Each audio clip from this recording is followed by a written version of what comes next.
All right, good evening, everyone. This is possibly going to be a bit of start and stop tonight because of the quality options. Let's just see. Hey, we got him back. All right, so I apologize for the later start. I can't blame it entirely on the quality options. I did have some stuff that I needed to get through tonight, and it's Titan night, so not to be confused with the material in Dark Souls. But needless to say, I have every incentive to be on time for this one. But in this case, I had some problems. I also actually kind of need to end on time, so I'll do a full stream, but I may not quite extend things as long as I want. But we're going to play Titan, and I believe I've actually missed 2 patches. So we're going to jump into the game as soon as Epic lets me, and we'll review some patch notes. I have an idea of how to kind of deal with the time that I missed, but I'm not going to lie, I've really been looking forward to this. So let's get reacquainted, shall we?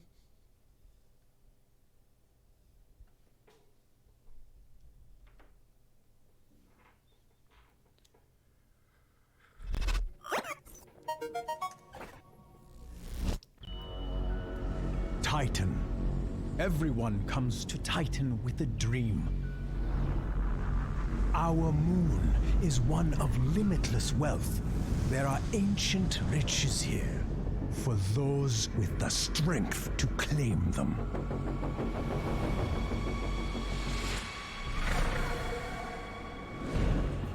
But some dreams start smaller.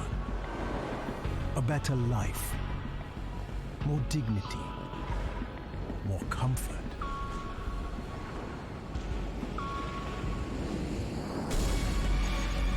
Today, Titan is a place where you can buy those dreams, where anyone can profit.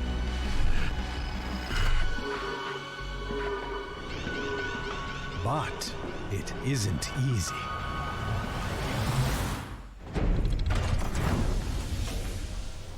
You have to prove yourself here.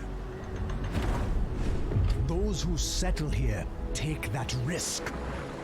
And without their diligent labor, our power grid would fail. Pollution would overwhelm us. And our trade would collapse. It's hard work, but on Titan, hard work isn't enough.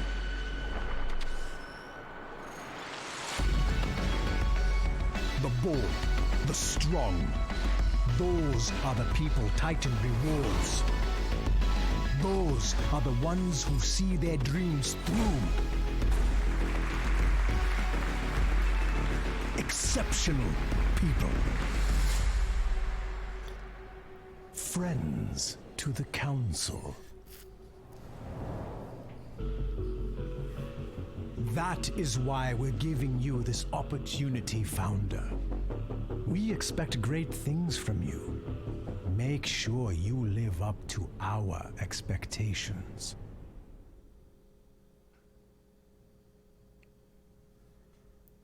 Just like I remember it. All right. So there has been a new update. Oh, hey, here we go. March update, Fire gameplay. Fire gameplay, new Rebel ship layout. Coming soon, character lore.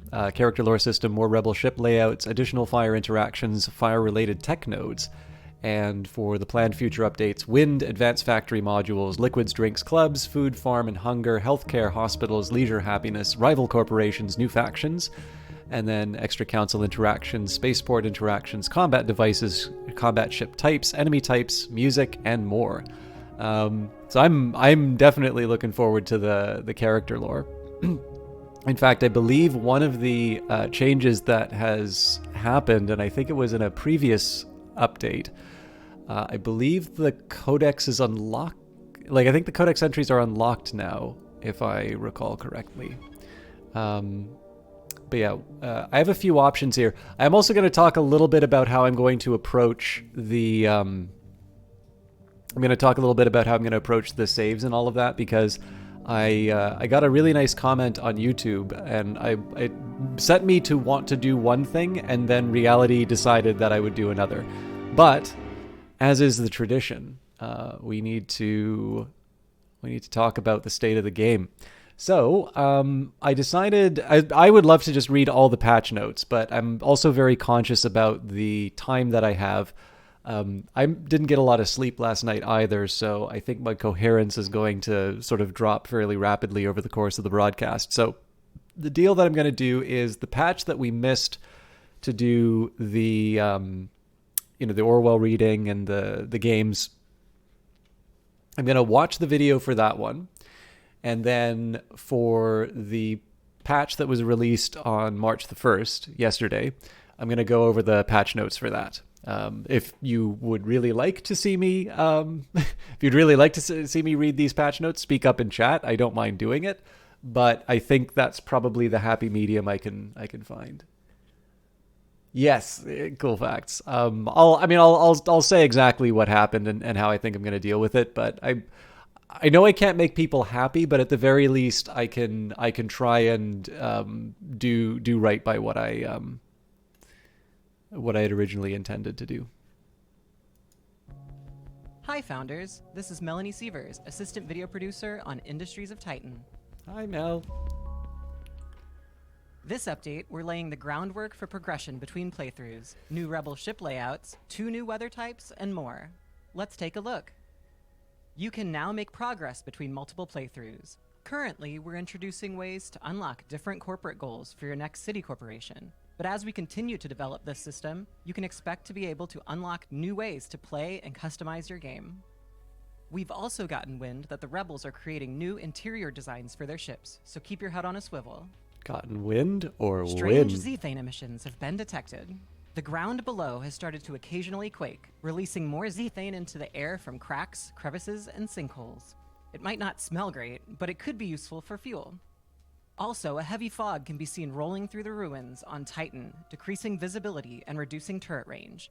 This might be a good time to attack the Rebels. These exciting new updates, as well as the usual bug fixes and optimizations, will arrive for all players on Titan Tuesday, February 1st, 2022. You can always find updates from us on the first Tuesday of each month. Expect more to come in our March update. We'll be adding an absolute inferno for founders to manage. See you next time, founders.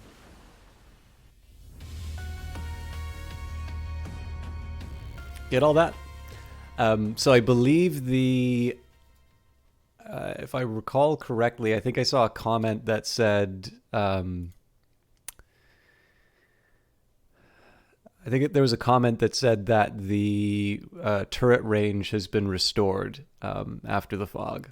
So we sadly will not be able to see what that would have been like. But we are now on to Fire gameplay, update 20. We'll watch that video and then we will go through the patch notes in detail. And as always, yeah. That sure doesn't look like 1440.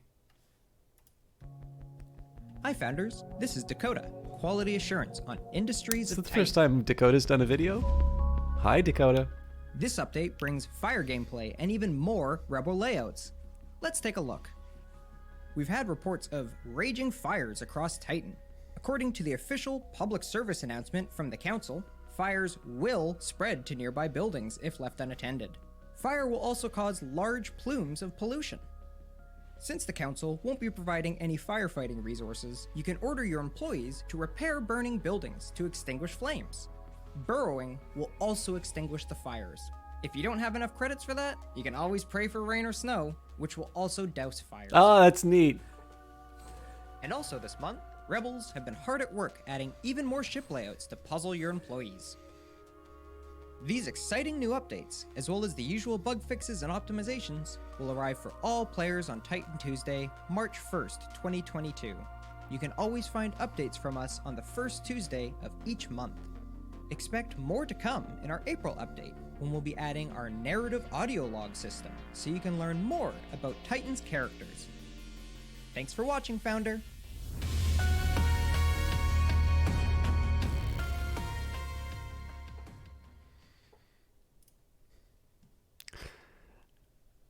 Yeah, I'm really looking forward to the character thing. I think I have to admit, like, Diana Oak is probably my favorite character because of her enthusiasm for power, but I got to admit, oh yeah, I made a separate tab for 23. It doesn't matter now. But probably deep down, I suspect as a person, I'm just Lilo Visk. Or Lio Visk, how you pronounce it. All right, let's zoom in so everyone can see it. Patch highlights: fire alarm. Buildings can now catch fire. Rebel challenge. Choose if rebels continue attacks after clearing bases. Weather balance. Adjusted how some weather works. New rebel ship layouts. Beware. And more. Industries of Titan is in early access, which means that we are actively updating and adding new content based on our roadmap and your wonderful feedback. You can expect the next Titan Tuesday update on April 5th, 2022. See the full patch notes below. Edit quick 023.1 patch. We forgot to add in the new roadmap to the game, so we put out a very quick hotfix to get it in there. This is clearly why I stream Industries of Titan on Wednesday, to just allow for the pure experience. No, that's my schedule. So I should stream on Tuesdays to to be able to play the hot new stuff. Changes as of 0.23.0, and as always, the Saturn icon will indicate a change due to community feedback.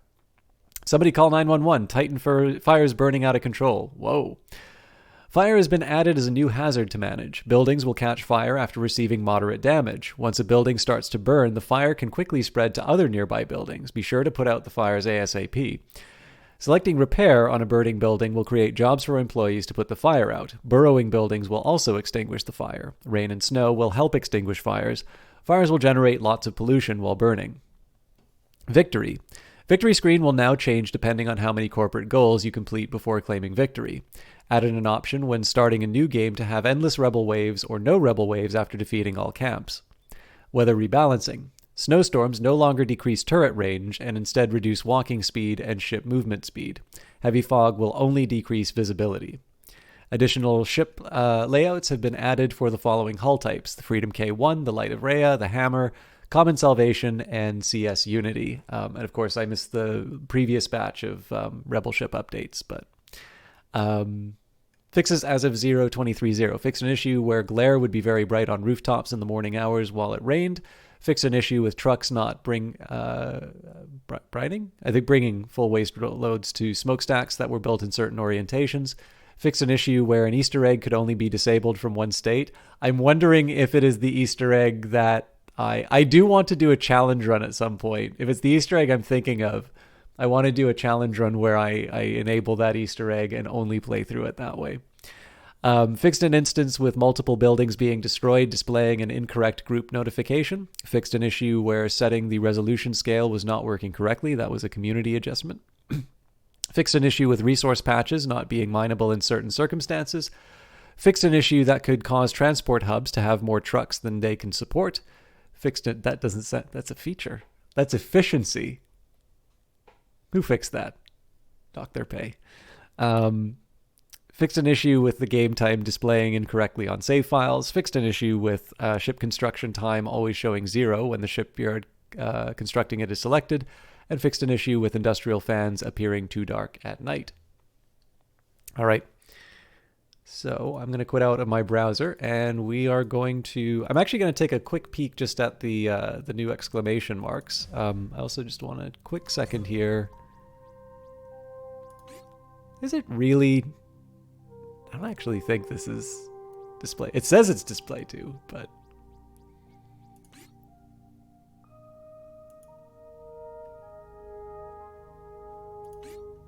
Yeah, there's no 144 on it, but... Actually, I guess if I turn on VSync, that'll...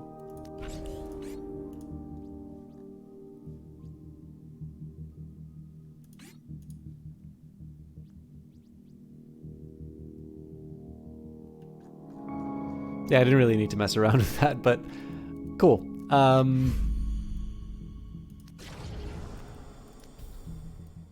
Let's look at progress first. So corporate goals unlocked: martial mastery, economic expertise, and political powerhouse. Now I don't know if all of these are going to be what we can try and achieve. So I remember when they introduced the new victory conditions, there was like a list of things that we could do, and I think we had to achieve like 3 or 4 of them.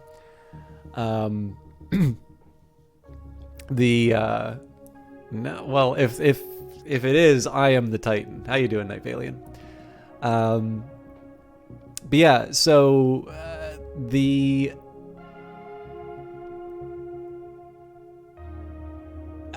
this like the number here feels like this is all going to be enabled when I go into the next mission or the next run. But yeah, so for what it's worth, Night Valian, I actually, so it's the one thing I really like about having a smartwatch now is I actually get to quantify exactly what like the problem is as far as my sleep is concerned. I've been going to bed at the right hour for most times. I know you know that I've broken that a couple of times, but it does a really good job of letting me know how much actual sleep I'm getting, and it was 2.5 last night. So I'm sorry if I'm a little lethargic in starting the stream tonight, but I need to ramp up. But I'm sorry to hear things aren't working out for you. Hopefully I can provide you a nice distraction.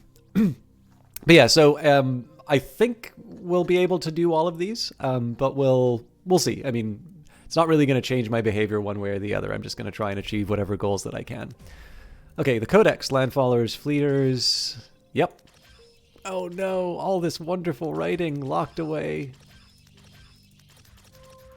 But it actually gives me a really good excuse to sort of like talk about the stuff as we unlock it. So I mean, don't get me wrong, there's a side of me that would really like to go through all of the building, or not the building entries. Wait a minute.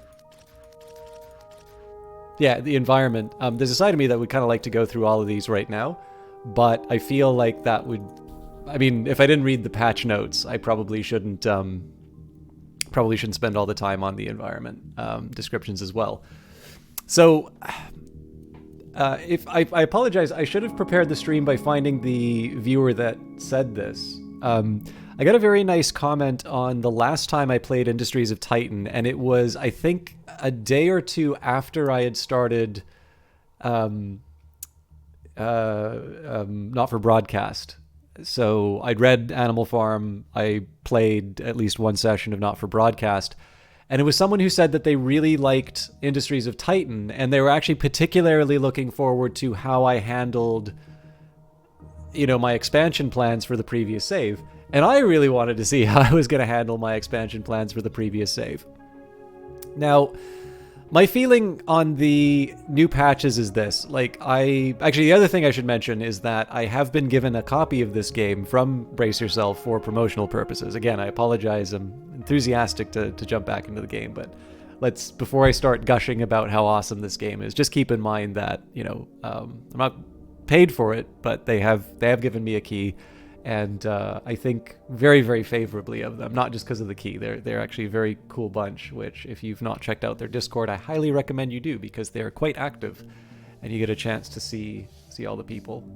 They actually, when I was in Vancouver, they let me visit their office, and it's an office that very much speaks to the personalities behind the company. It definitely feels like a place where people who are at the top of their game, so to speak, are enabled to do their absolute best, and it was genuinely very exciting and inspiring to see that. You know, it's what I guess for me it was like one of these cases where I got to see. I've not been under the illusion that like games kind of just appear out of nowhere, with a magic wand or something like that. But I kind of felt like I got a better understanding of exactly like how things are. Sorry, I don't have quite the right term, but also Saturn seems a little more cloudy this time around. Maybe I'm just not paying attention. Like it almost looks completely white. You can see a little bit of the texture, but I wonder if that's a recent change. But yeah, no, it's a hey Erasmus, how you doing? Yeah, it's definitely really great to know that there are work environments like that for people. I mean, again, I don't know the other side. I'm assuming that at any given job there's going to be stresses or difficulties. So of course I got to see probably the very fun and interesting parts of it. And if you check out their blog, you will actually see a few of the things that they do at that company that make it quite unique. But obviously, the appeal to me was to be able to interact with these people that I'd really only known online, and got to see that apparently they don't fake it. It's not an act there. Okay, there's a little more texture coming in. They really are actually that interesting in person. Anyways, but yeah, I did want to get that disclosure out of the way. One of the things I'm a little conscious of on streaming it, particularly because of the way that my schedule has been working, I get one day for the Brace Yourself games right now, and especially when there is the local game dev meetup, that will potentially take away a day. I don't get as many days as I would like to cover Industries of Titan, and I feel like if I'm playing a decrepit and heretical save, we're getting the texture now. That's maybe not showing the game in the best light. And while, to a certain extent, I want to play a game in a way that's enjoyable to me, I don't really see a huge loss to me starting a new save so that I can experience all of the new stuff the way that it is. But I am also conscious of the fact that I said I would really try to finish that playthrough, so Packs and Solutions. So what I've decided is this. My original intention was to record some individual VODs of finishing that playthrough, and I am still going to do that. Now keep in mind that it is now 2 patches out of date, and so there might be some weirdness that stops me from doing that. But what I'm going to do is I'm going to record that on my own time, when I have some spare time. Oh, that's an ominous waste number. And what I'm going to do for the live streams is start a brand new save, because at that point, I'm able to go in. I don't need to, worry about any kind of funny business resulting from the shifts. And also because I'm really bad at doing proper bug reports. If somebody spots something weird happening inside the game, it's probably better for reporting if I'm playing the game as intended. Can I see the leaderboard yet? But I can play this, so.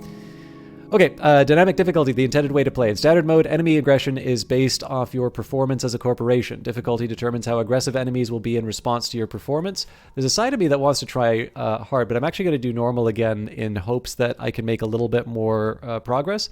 At one point, I do want to try Titan, but I want to try Titan at a time when, if I can clear out a week and, just have a few weeks dedicated to Titan, I think that would be a great way of doing it. Rebel activity, select the rebel behavior. After all rebel HQs have been destroyed, endless rebel attacks will continue to occur, and elimination rebel attacks will no longer occur. So this is how the game was originally intended to be made, but it seems like there's a lot of feedback saying that either it didn't make sense or people just simply wanted a break from the rebel camps. So I'm going to play endless because I've never actually been bothered by the constant stream of attack. The stream of attacks to me is what makes the city become interesting, because I'm optimizing for a different... I'm optimizing differently when I have that threat of attack. If I didn't have the threat of attack, I would build only towards maximizing my profits, and then of course now to my victory conditions.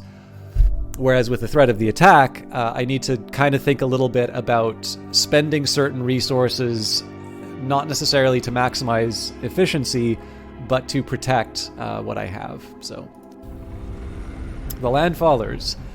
As the Titan Gold Rush ramped up, many startups and corporations from Earth, Mars, and the asteroid belt have scrambled to snap up ruin-rich land and start their own urban businesses. The Landfallers faction is this swirling, leaderless group of striving hopefuls from across the system. They're people who dream big and have probably tasted failure. They also share a common hyper-capitalist culture. Landfallers are motivated by their perilous position and the powerful rewards of success. Every once in a while, these ventures can be incredibly successful. A few are already on their way to becoming full-fledged factions on Titan. Will you be the one who leads them to system dominance? All right.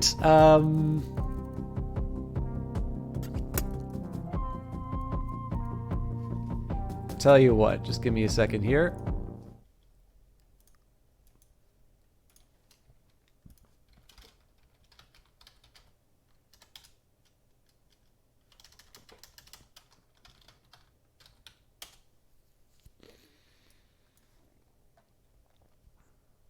Sorry, I know I'm taking my my time, but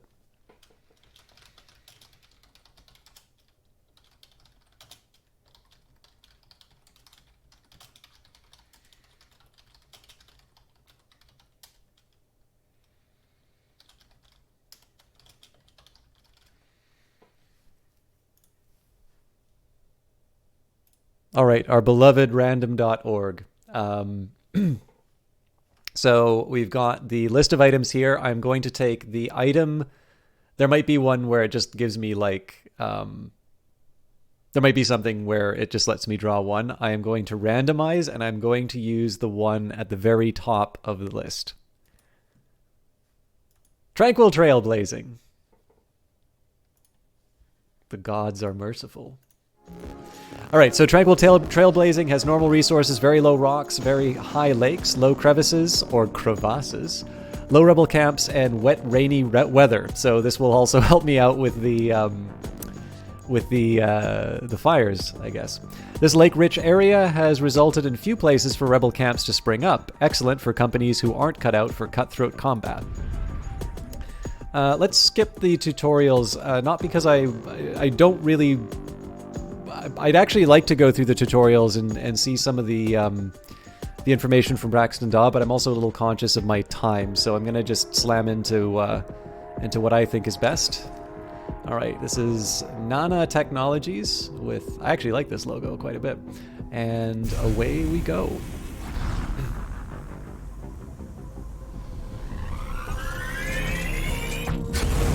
Here's a question. For those of you who watch the Brace Yourself Twitch account, or at least, you know some of the familiar names from the Discord, who do you think plays Industries of Titan on hardcore mode? Codex, with all the vehicles on the road and pollution from factories, the air quality on Titan tends to be better indoors. In fact, going for a walk will usually leave Titanians less healthy than if they just stayed in their pod all day.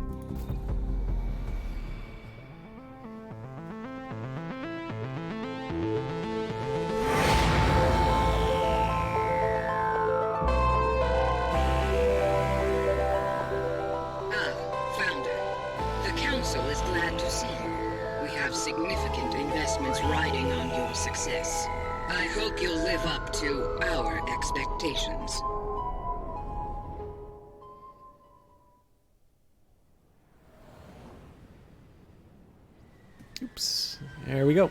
So my usual plan, let's scout out the ruins first. And what I'm going to do here, I like to mess around with my priorities.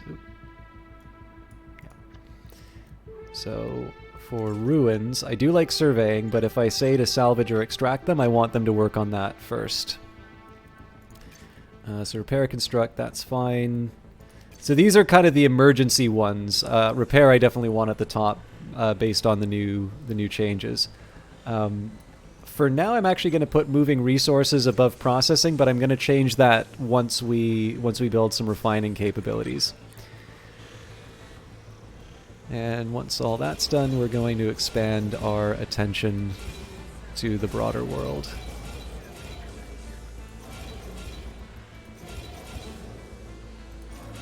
Now, they said puddles go on the top of buildings, but I don't think ruins count as buildings.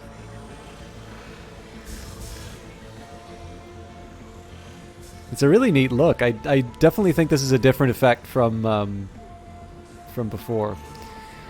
Okay, so the easy one for me here is just to salvage anything that's pure resources. The next question I have here is, do I want to take the artifacts or the... Well, this one, it's obvious to take the artifacts. Do I want to take the artifacts or the minerals? 52 minerals is not, no small thing, but generally my preference has been to take the ruins where I can and yank out the minerals from the ground where I find them. Also, this is an inert ruin, so energy relay. Okay, I definitely want to pick that up. So I can't activate it because I don't have red artifacts, but I'm actually going to grab that right now. And I'm going to find the biggest mineral patch. Okay. So one of my first priorities is going to be to build a bigger storage container, but my experience has definitely been that just because of the various costs, it's no longer kind of enough to just sit on the one and build out. Like I used to do that a lot. With the changes to the game, to my view, it's definitely given you an incentive to sort of build simplified versions of certain buildings early and then just break them down and rebuild them when you can. So I guess I technically don't need to wait, but yeah, I guess we can stick oh, hang on, I don't have isotopes. Right, because my people aren't moving the resources. That's a bit of a problem. They'll probably start how did I miss that? Oh, I missed some opportunities. So I think this one had a little bit more as far as mineral was concerned. Yeah, it was 53 versus 59. That's fine. It's not it's not the end of the world. We also have access to a mineral node, so we're in good shape. Oh, wow. Actually, this is a really generous start. So we know where both of our mines are. This will probably mean my smokestack goes somewhere in here. It is a little cramped, so I'm not 100% sure where the residential areas are going to wind up. If I put them over here, they're sort of looking at Big Brother. If I put them by the mines, then they're going to get mad about the about all the pollution. And if I put them by the spaceport, they're going to get mad about the noise. So I guess everybody's going to be miserable, but where are they going to move, right? Anyways, let's... Oh, nope. Gotta build a new storage container.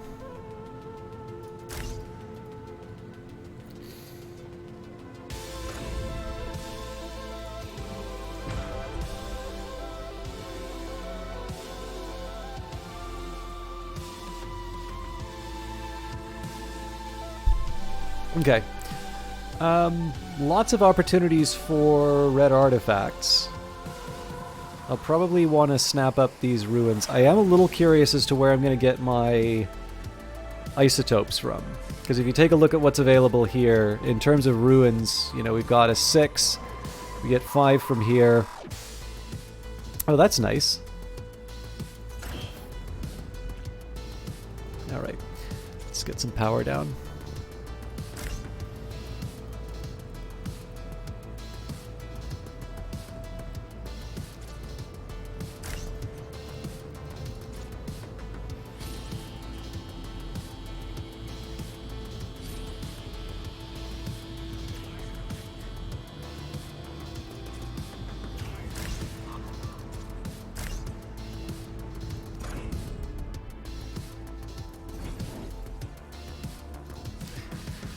Still no isotopes.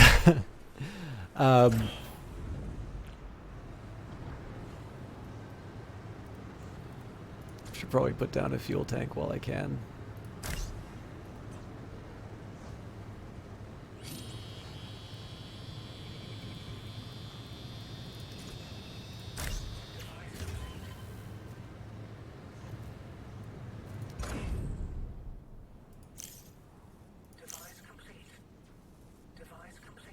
But yeah, so thinking about the isotopes, I can try and spike this inert ruin. This will absorb pollution. This is actually not a bad candidate for... So if I can absorb the pollution here, this would not be a bad candidate for future housing. So I want to keep that in mind. This also relays energy. Oh, wow, they're really generous with the energy relays here. This is a pretty cool start. I wonder... there's usually, like, seed information. There you go. For those of you who want a good time, 150482447.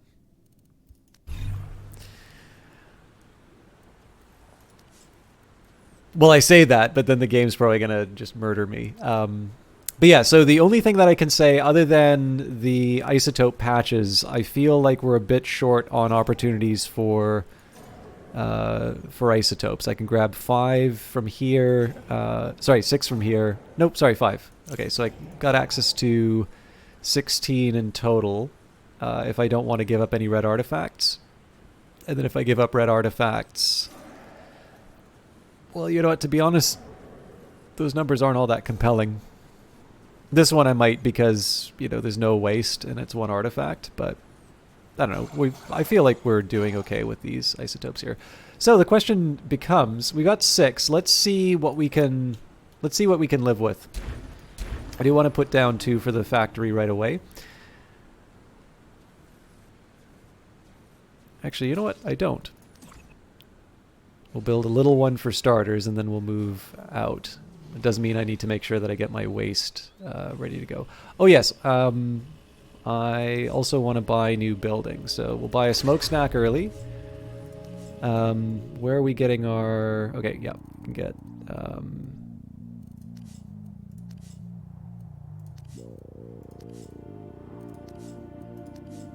Aha! So I... Oh, no, hang on. Yeah, it's store. Okay, yes, we do have this fuel turbine and the energy plant. And let's go for a shipyard. I'm reasonably confident in my ability to use my available resources before we're going to need the other one. Now, before we need the mine. Now, the usual problem with what I'm doing here is that, so I've spent all my money. This means that I'm basically going to be stiffing my my employees until I start turning a profit. And that tends not to happen right away when I play this game. I'll maybe try and be a little more... I'll try and be a little nicer as far as the greed goes. But basically, my tendency has been to stick at Z for a while, and the consequence of that... Oh dear, something's really getting my computer. Sorry, just give me a second here.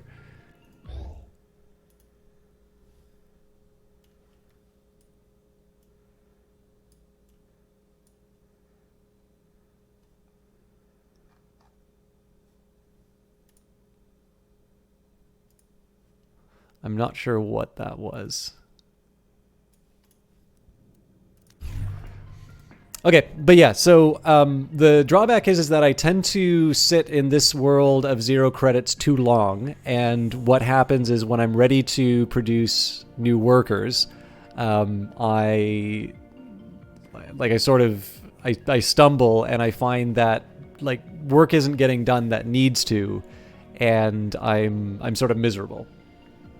So I want to try and avoid that eventuality, but I also want to try and, you know, get the best outcomes that I can for the moment. So I've locked in what my future expansion plans are going to be. I'm going to try and refine the tier 3 isotopes so that I can expand out to the sinkhole and set up a turbine there. And then from there, that's going to sort of lay the foundation for some sort of a pretty vast expansion, which will also include like the monetization stations and such. But for starters, let's deal with the factory. Now again, I don't need to build my deluxe model. This is going to be a little bit of a simpler one. I'm also reserving the right to adjust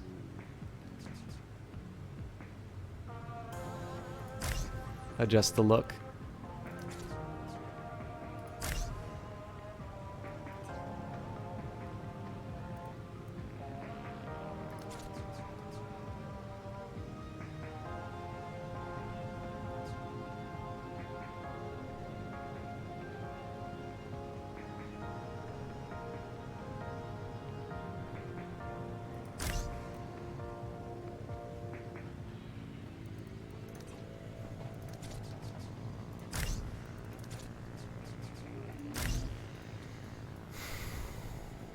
To be honest, I'm not 100% sure how that works relative to the tier 2, but we'll worry about that later.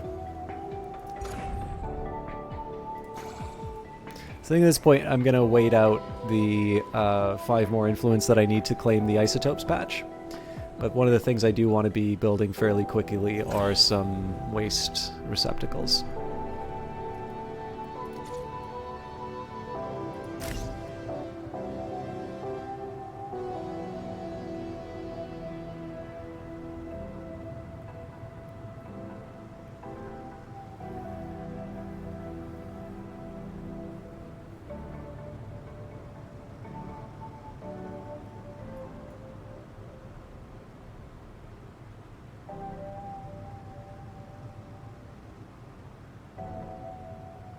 Yeah, I don't see a way that I'm going to get the tier 2 working in here.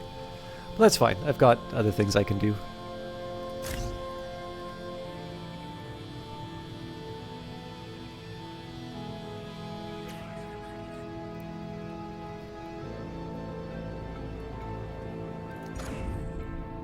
Okay, we're one influence away from being able to get the isotope patch. There we go. So that's another body to work on the patch. So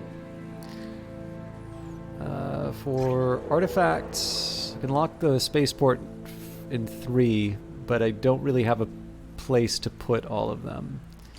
And then council communications I can unlock with 5, but what would I want to trade them for? Maybe credits, but it's not obvious that I need that right now. So I suppose there's a small argument for trying to build like my work from home setup. Put 2 factories down here. I've got the isotopes for it.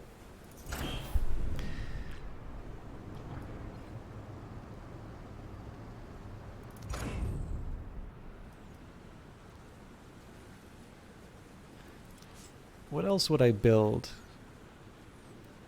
Yeah, that's fine. So honestly, the way that I'm sitting here, like our real goal at this point is to get tier 3 isotopes. Really more than anything. I can probably try and flog the power a little bit more, but let's see what my existing... Like, let's see what the existing demands are for the little factory that I've built here. And then, like if I need to, I can sort of upgrade the setup that I have inside of the headquarters. But again, that's all going to be based on, that's all going to wind up being based on, you know, my ability to get tier 3 minerals anyway. So I suspect probably what's going to happen is I will build a second factory, will extend out, then I get my tier 3s, and then I start kind of going a bit crazy in terms of my my build up. And if I'm feeling particularly threatened, obviously I'll build a ship, but I'm gonna try and hold off on that just so I can build things that will make me money. Okay, so first thing we need to do is connect it to the outside world. Again, it's not the worst thing in the world that I'm not running this thing yet, because I do still need a waste receptacle. Start with one there. And that's going to get full pretty quick, so I'm probably going to need to stick a second one down as well, but right now I just want to focus on getting things up and running.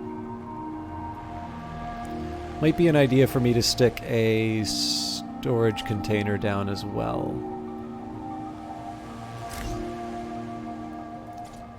Maybe one for each. One for minerals, one for isotopes.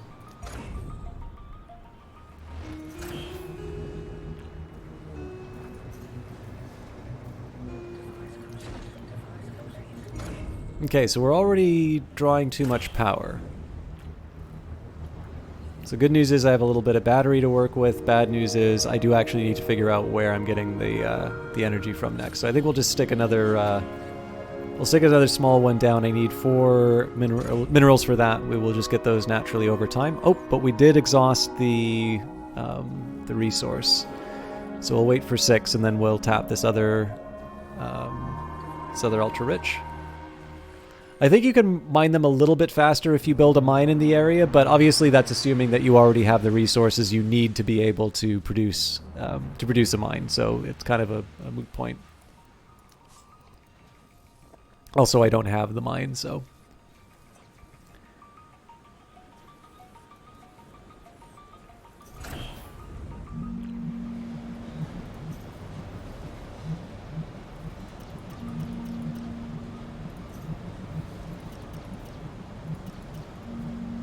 I think in this case I'm going to turn off the... I'm an idiot. Okay, all of this is getting turned off.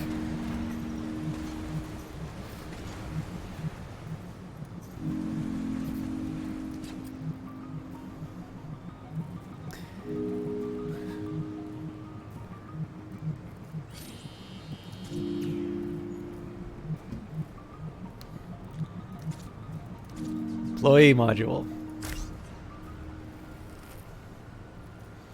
Once that's ready to go, we're going to focus on refining isotopes first, because that's going to allow me to expand out my factories. Okay, we are almost at 20. Yep.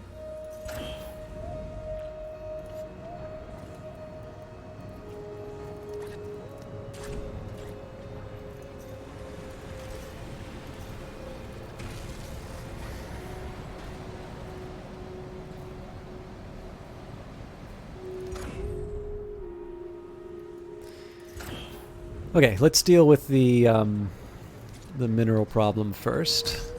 So most of this should be thought of as temporary. It's going to be a little painful to uproot it, but we'll work with what we've been given.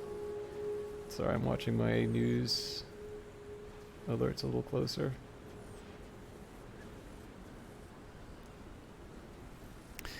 Okay. There's our minerals patch. At some point I should, like, spend for the spaceport. Actually, the spaceport is income producing, so I will pay up for that. I'm not quite going to give myself council communications yet. One, because I can't afford it, but two, I don't have quite the same need for what it offers. And I think I can do more with the red artifacts. Again, that's going to be a temporary thing. Like, we're gonna plunder all of these, but I kind of need to think about what my what the order of events is going to be. I need to think about how I'm going to accomplish certain goals. So right now my focus is on trying to use my existing resources as efficiently as possible and just get myself set up to... essentially the way I see it is I want to build up a system that allows me to get the both the resources but also like the level of resources that I need. Then I need to focus on paying for it all. And then... well, I guess, like, yeah, and then, like, essentially it kind of becomes rinse and repeat as far as how that works. Like, I will, like, generally when I'm at that point where I'm not worried about resources as much, and I'm building more buildings to get more credits to sort of build more buildings and such. The idea here is more... try to find the combination of things that will accomplish that as quickly as possible, rather than like, ooh, I wonder if I'm going to get to the point where I have people who are making me money. Like, I can bring in migrants, but it's not in my interest because power is constrained, and I can very easily start generating some power with one simple expansion of the headquarters using tier 2 to tier 3 materials, which I'm going to be working on in just a moment. It might get a little weird in terms of the overall layout. We'll see how that works out, but I'm okay waiting for a bit. And we've got 9 as far as the isotopes are concerned, so I'm going to shut down the isotope module. I don't know if there's an advantage to me having tier 1 isotopes, to be honest, but... actually, that's a good question. So my factories take 2. I think the connection takes 2. So is there ever a situation where I would want a single isotope? Not here.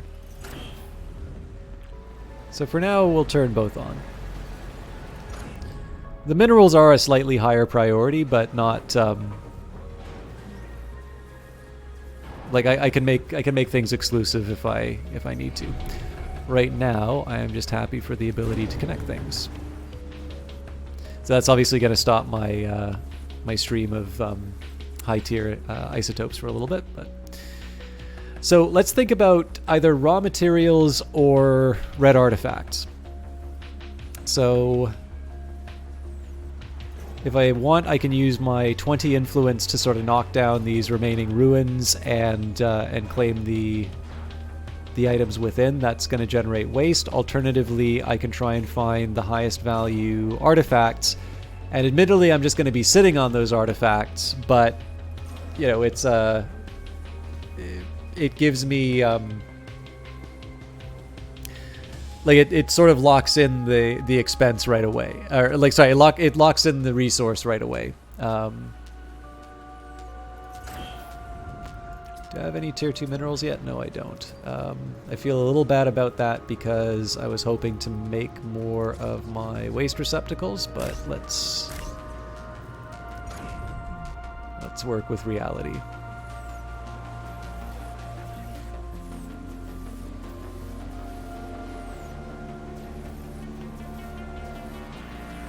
Rain effects are really neat. So I'm just going to take a quick second to wrap myself up in a blanket. I might try and go for a bit more tea, because again, I realize I've been a bit dry in the commentary, I feel, and it is because I'm feeling a little woozy. So a quick shot of caffeine might help. But just a second.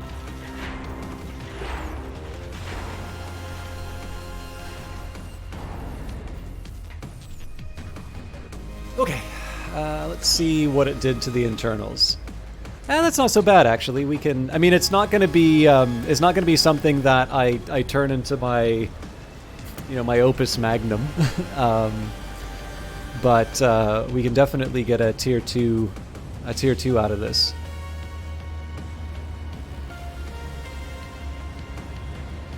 That's probably something I should work towards pretty soon.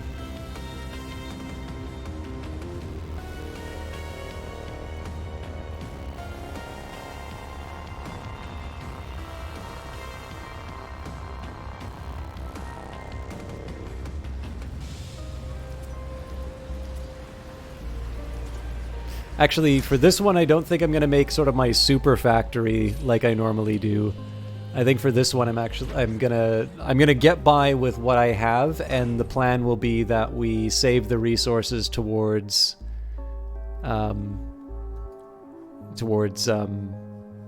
like building super factories at the isotope and mineral nodes, because they're so close. That seems to be the right way to go about it.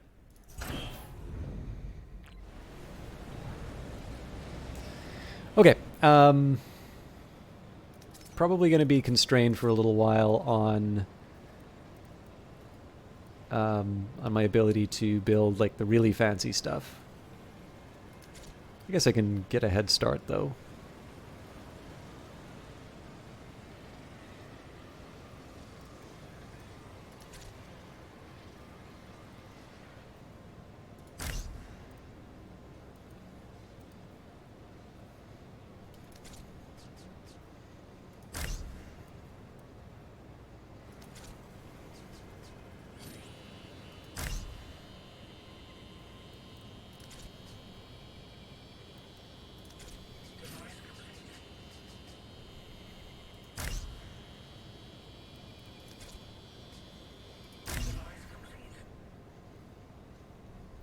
So obviously here we're going to wait till we're at 50 CUs for minerals. We're going to need to worry about relays and such too, but I figure that'll kind of take care of itself over time.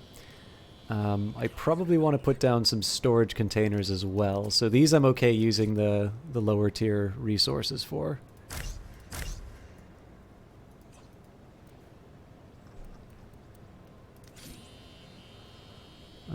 Not quite where I need it to be.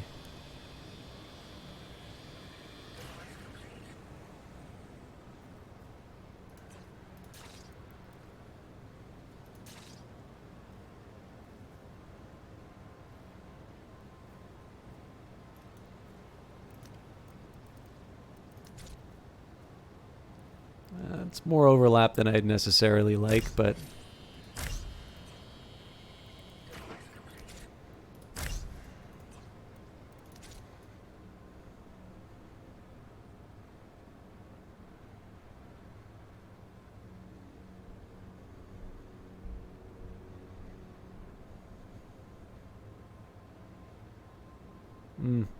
I'll stick it here anyway.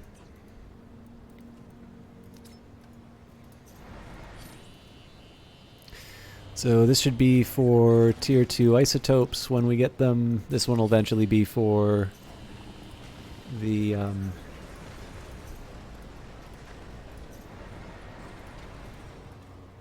This one will eventually be for the minerals. One of the things that's kind of nice about this setup is that this is theoretically going to, this is going to allow me to put down a few more zethane extractors. Now, there's limits to this, right? Because Headquarters 1 is also pulling out zethane. I suppose one thing that's sort of nice is that in the end, I suspect whatever we grab out of the atmosphere is going to be sort of coming from this direction. So it's not it's not necessarily directly blocking our like a major source for us. But still, I want to be a little bit careful in terms of how much I'm extracting from any one source. But here I can basically build a few more power plant and excuse me. A few more like power plant and fuel turbine combinations if I feel like we're getting a bit short. And with that in mind, I'm actually going to try and go a bit earlier on my worker setup. So we're going to put down 2 factories here. This is going to be our temporary work from home. And the aim really is just going to be to try and get some bodies on Titan a bit faster than I would normally get them. I also sort of let the time lapse. We're okay with our extractions right now, so I'm gonna do a sneaky little land grab. That's not going to get me a world of resources, but that does. My big focus right now is just to try and grab whatever ruins don't have red artifacts in them. So eventually, we're just going to knock down the remaining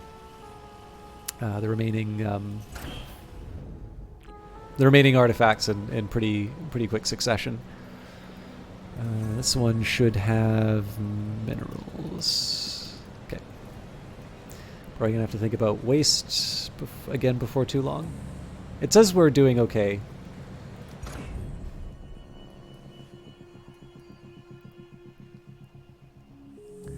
And I think at this point, except for maybe building out the... So actually, here's what I think I'm going to do. I'm going to get my minerals up to a 50 so that I can do the improvement from tier 2 to tier 3 for the minerals and the isotopes. And then I think once I have that, I'm going to start dedicating my tier 2 minerals towards building a work from home setup. And essentially we're going to power it with all of the different turbines and energy plants that we can build inside Factory 2. Again, this is a temporary factory, so I don't have quite the same investment in seeing it hit its peak as I would another one. Okay, so we'll start by connecting you. So this work from home setup is definitely going to be like the one that I normally make. I don't really see a. So this one, there's a benefit. So like basically the thing here is the reason why it's kind of like the old one. I just can't cram as many as I normally would. So the reason why I'm building this one this particular way is that I know I'm not going to keep this. So other than maybe being able to pull out a few extra resources in terms of like converting tier 1s into tier 2s, the only purpose for this factory right now is to get me those tier 2 and eventually tier 3 minerals and isotopes, so that when the time comes, I can build the factory I want to build much closer to the to where the resources are. I forgot there's fog, so actually this is a silly story, but I remember the first time I saw the fog icon on my Apple Weather app. And it's like, I think it's a cloud with like 2 or 3 horizontal lines. And I had no idea what it meant. So I kind of look at it and like, is it Fallout? Like, did they drop the bomb? Is it, is it wind? Is it, it can't be wind. Wind normally looks kind of gusty. Like, I was really trying to figure out what that thing meant. And then eventually I managed to figure out that it was fog. But it wasn't foggy, so it didn't come to mind, but needless to say, I automatically assume the worst. So this is clearly heavy fog. I can handle that. Brace yourself is better at the icons than Apple. Okay. let's get a habitat pod first. Yeah. It's a little wasteful, but we might be sticking with this one for a while, so.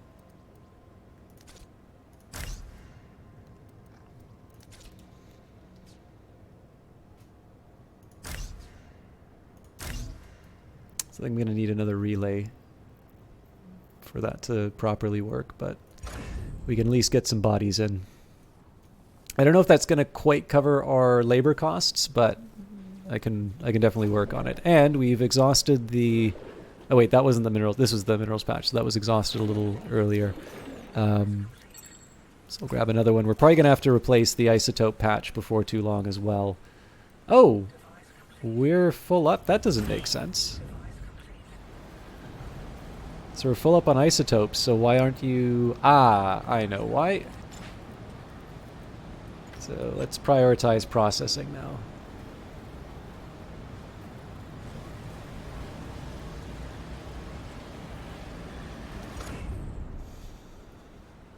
So I'm trying to avoid creating too many of these backlogs.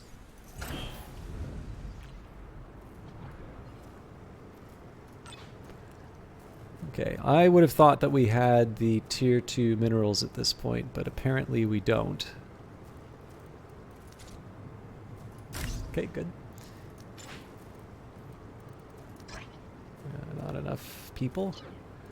Also not enough influence, but that's a separate matter. And next up, let's take a quick look and see what we can do with the factory. So my preference here would definitely be to use the tier 2 minerals for the small generator, but of course that has its own consequence. Like I'm still holding off on getting this on this higher tier the higher tier. I'm just trying to think here if I want. So if I put this here, then I can put more storage. If I put, well, I guess the storage is always an option, whichever way you cut it. So yeah, that's fine. But yeah, I do want to get this higher tier refining down. It's just I saw the opportunity with this factory and I took it. So whether that was the right call, we'll see. First thing I definitely need to worry about is my fuel and energy needs. I think I'm going to leave that be for now.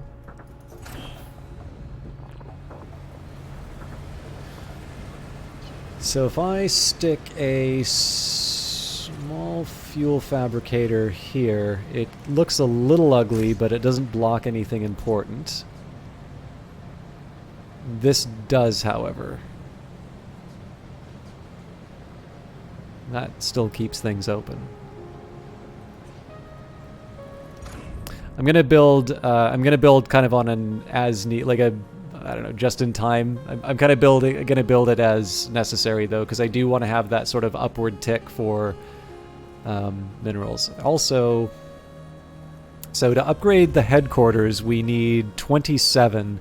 So I believe tier 3 is worth 9. Yeah, so really we only need 3 tier 3s. We've got the 4 level 2 isotopes, and we're not going to be building any more factories anytime soon. We also don't need to worry about building any relays because we have 2 in our area, so I'm going to shut down the isotope collection module for now. We're going to focus on minerals for the time being. And then once we get our... Actually, at this point, we're at 30, so we don't need that much more. And we've freed up a worker to... Or, no, we haven't freed up a worker. My apologies. Yeah, I don't know. I think we'll wait it out so that we can build the higher tier manufacturing, because that's also going to have some consequences as far as my my fuel fabrication and generator needs.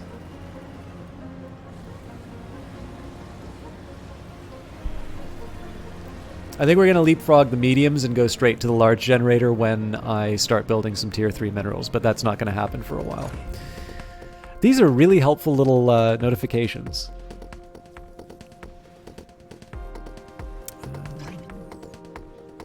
too big. Just gonna double check that I was not mistaken. Sorry, there is one other ruins that I can exploit for some cheap isotopes. I don't need isotopes quite as urgently as I used to. We're sitting on 21 tier 1s, which I could upgrade if the need arises. So I'm gonna cool it on the isotopes for now. I'm not gonna like wait to get another patch. I will likely demolish these ruins though. Not crazy about it because it does mean that we're going to have some more strain on our waste receptacles, which you'll notice we're getting at the limit or close to. Wrong location. Okay, so the moment of truth.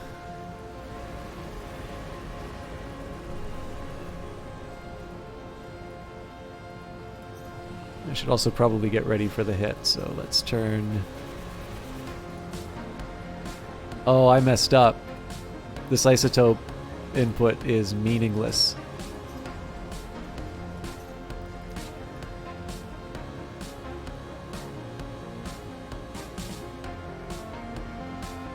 How did I mess that up? Did they shorten this?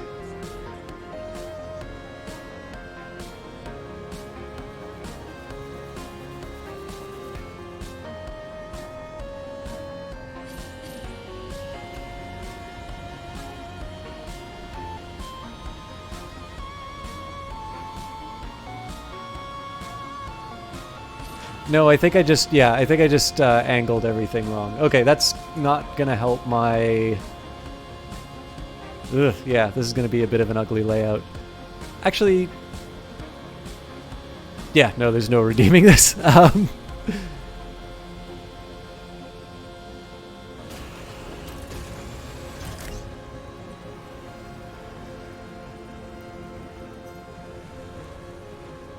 Actually, here's what I can do. Hey, Choco Lemon, how's you doing? How are you doing? We are enjoying Industries of Titan. I can't remember if you've hung around for this game or not, but this is a part real-time strategy, part city builder by Brace Yourself Games. You may know them from Crypt of the Necrodancer, Cadence of Hyrule, or Phantom Brigade. Yeah, I'm doing as well as I can. I'm playing a game that I absolutely love, but I am also very, very tired. So I'm feeling a wee bit sleepy. But I will soldier on.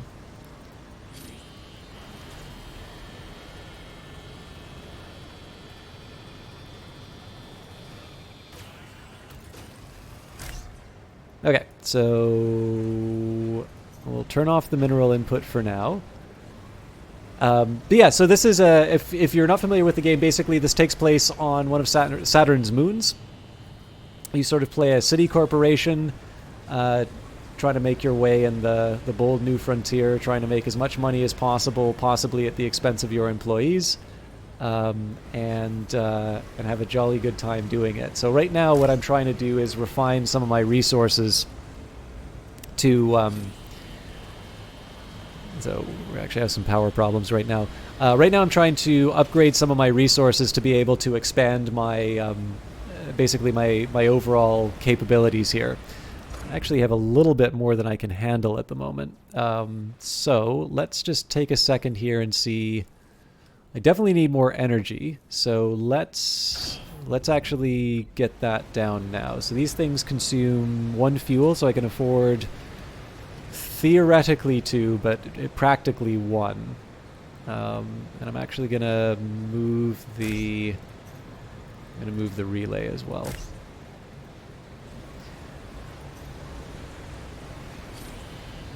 Is that a mineral or an isotope? I think it's a mineral in there. Okay, we're full on waste, so I need to store that. Oop, it's already becoming a problem.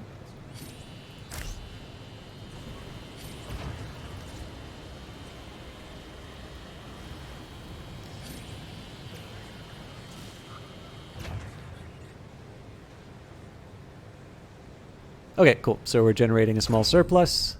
You've never seen this one. You know the other games, though. Okay, great. Yeah, so this is definitely a very...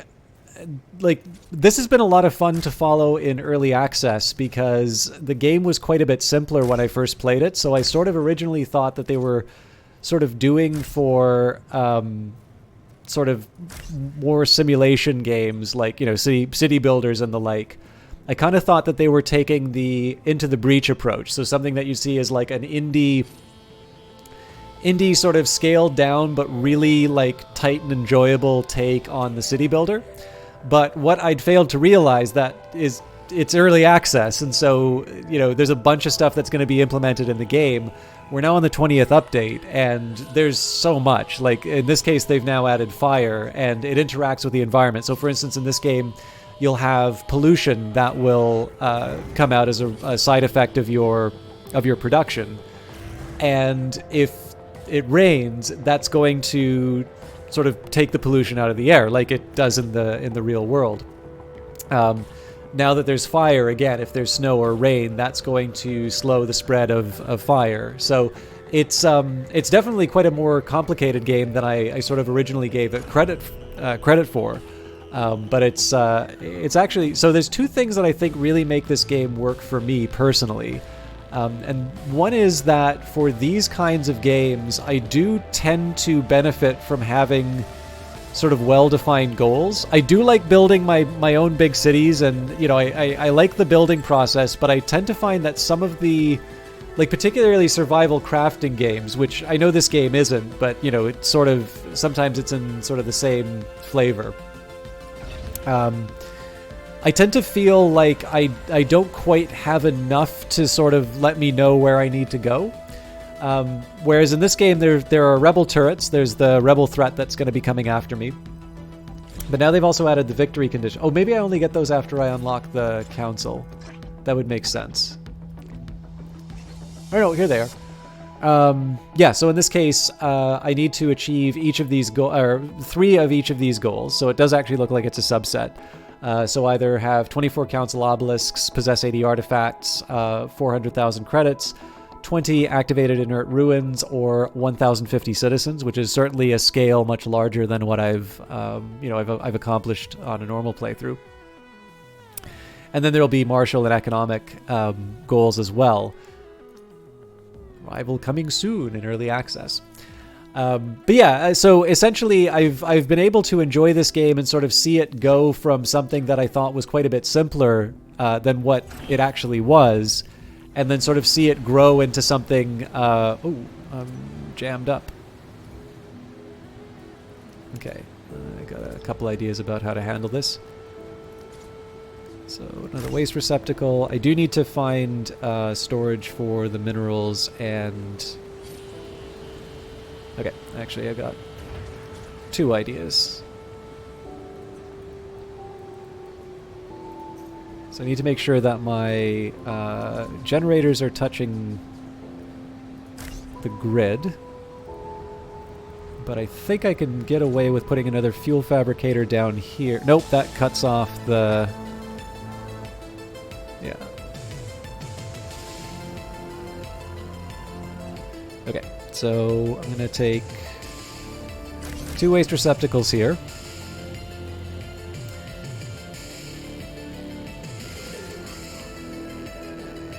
Stick a fuel fabricator there. And this just doesn't quite work for the generator, sadly.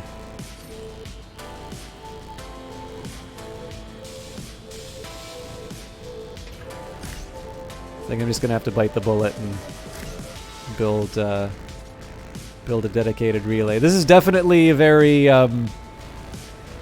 move fast and break things kind of a setup.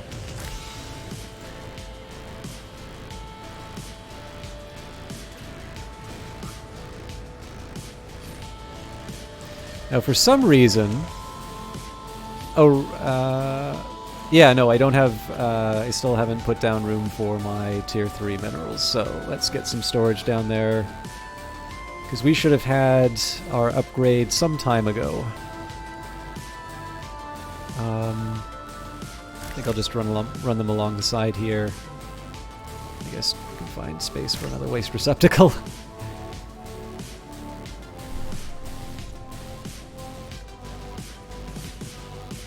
I am eventually going to have to burn all this stuff, but...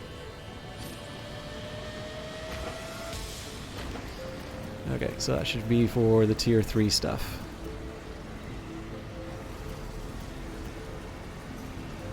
So we only need 3 of these and I can get my upgrade in. Now, in the meantime, I've got 9 energy to play with, so we can start working on bringing in some more pods. So these basically these are habitat pods and monetization stations. So there's sort of 2 classes of citizens on Titan. You've got regular citizens who will work. Basically, they kind of look at high click-through advertising in these little pods. They generate credits. And then if you can't afford to pay your bills or are otherwise an unfortunate, you can have your insides taken outside and replaced with the red artifacts, and you become a very efficient worker who doesn't need sleep, is fairly obedient, and you assuming that I make enough money to pay the bills, we can send that money back home to support your loved ones. So in this particular case here, I'm struggling a little bit in terms of managing. Like I do need to get my minerals back on track. Let me just make sure that I've enabled. Yep, that's all enabled. I just need more bodies to sort of work everything. Last time I saw you play this, I had a litter problem in this area. Yeah, so the litter problem isn't quite as bad as it used to be. I've actually been trying to get out ahead of that. So I've generally been building waste receptacles as I go by. When I dismantle this place, there's going to be another one. Hey, thank you very much for the resub. My God, I didn't realize it's been over a year. But I guess I had said that the last 2 months as well. Thank you so much.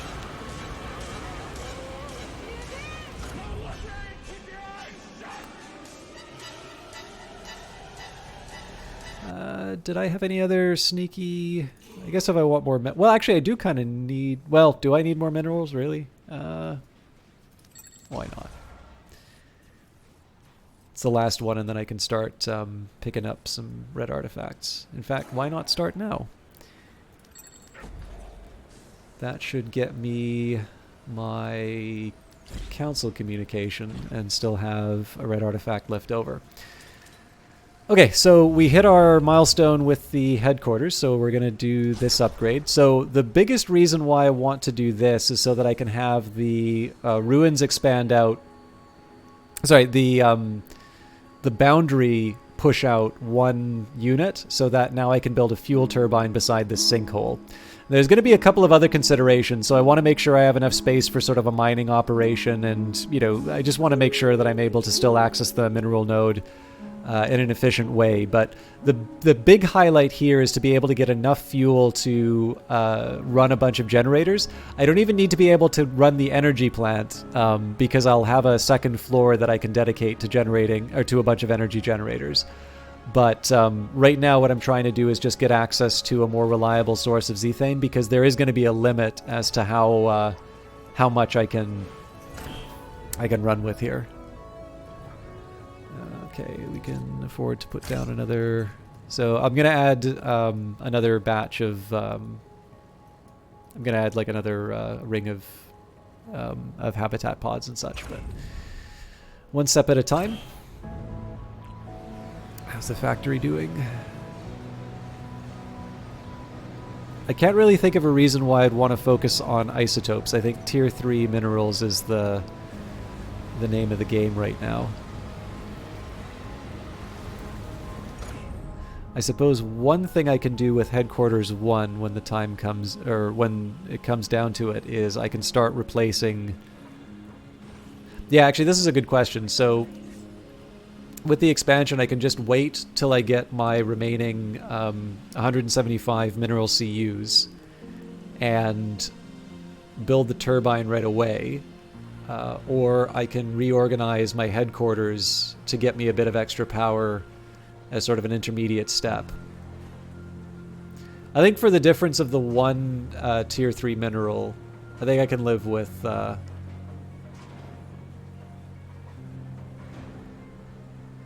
think I can live with the delay, just provided I know what's taking so long in my... Oof, we're already getting close to our limits. Okay. Let's stick some more waste receptacles.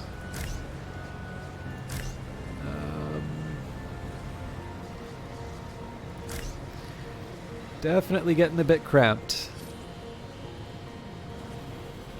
Should probably also try sticking some batteries and all that down here, but this is all supposed to be temporary, so I'm a little reluctant to push too hard on that. And we have 3 extra, so I'm going to continue to expand my work from home setup. So we don't need to worry about the infrastructure anymore. This is purely habitat pods and monetization stations.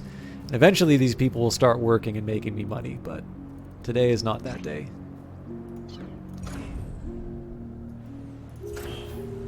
Oh, actually now they are. Okay.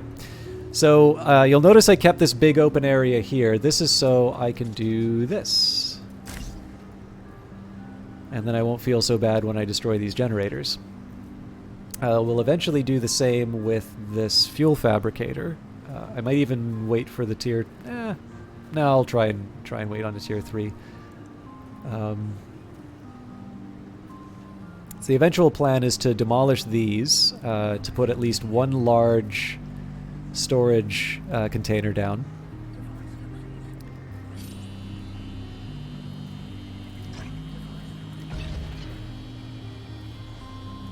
Okay, schedule these for demolition.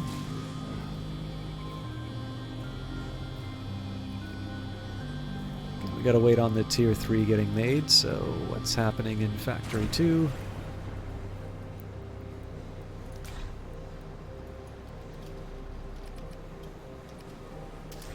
Move fast, break tighten.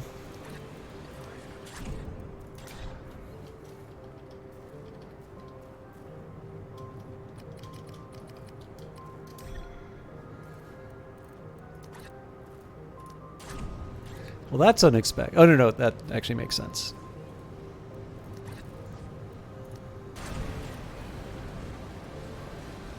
Ah, I see the problem. I did a bunch of isotopes, but I wasn't working on the mineral side, so this will hopefully repair itself in a moment. And more importantly, we have more power. So we are going to build another extension.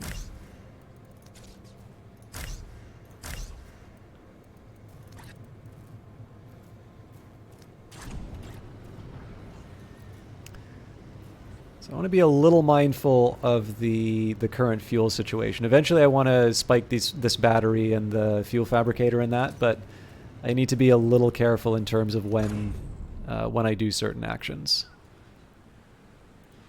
And how are we? We've got 9 tier 2. I'm going to take a little bit of a risk. I'm going to turn the isotope module back on. I'm not going to turn it back on for the tier 3s just because I need the tier 3 minerals pretty quickly.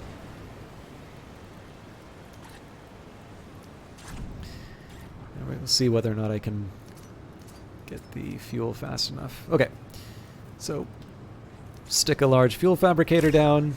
Once this thing's built, I'll be happy to destroy this fabricator. Can't destroy the fuel tank quite yet.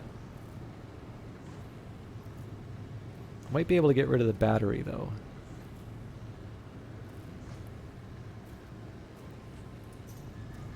Yes, so we take battery here.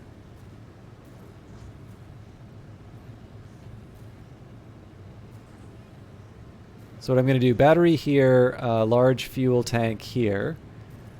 Get rid of this fuel fabricator. Then a large container. Yeah, okay. I know exactly how I'm going to make this work. This is kind of a standard headquarters that I make for myself, but obviously we took a slightly different path to get there this time. Now, I think I can get away with dismantling this battery. Let's see, our reserve is currently 139.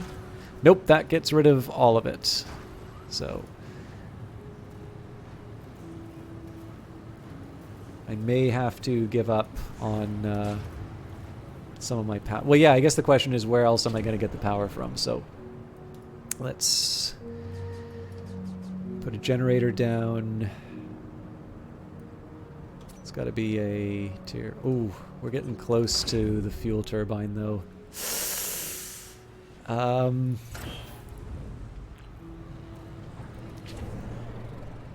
going to have to delay it.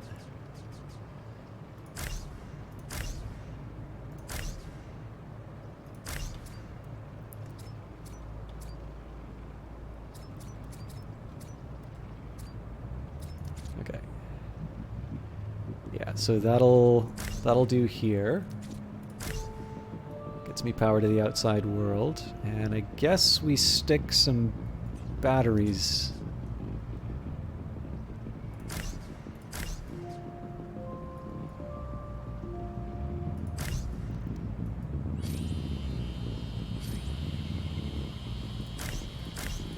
Ooh, what am I doing? Oh, actually, that's...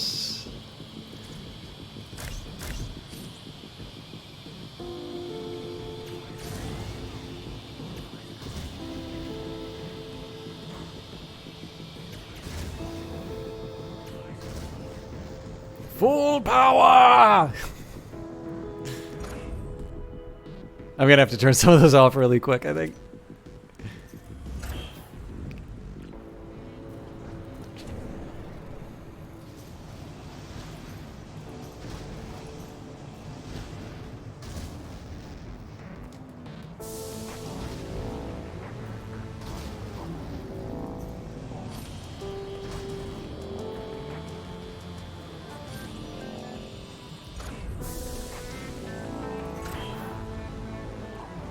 I wonder if I spike one of these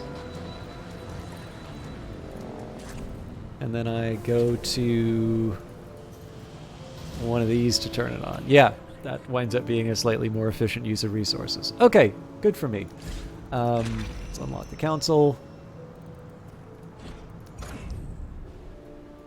So we're making money, so I do want to eventually consider training some employees. I also want to get that fuel turbine down. So first thing I want to do is explore the surrounding area.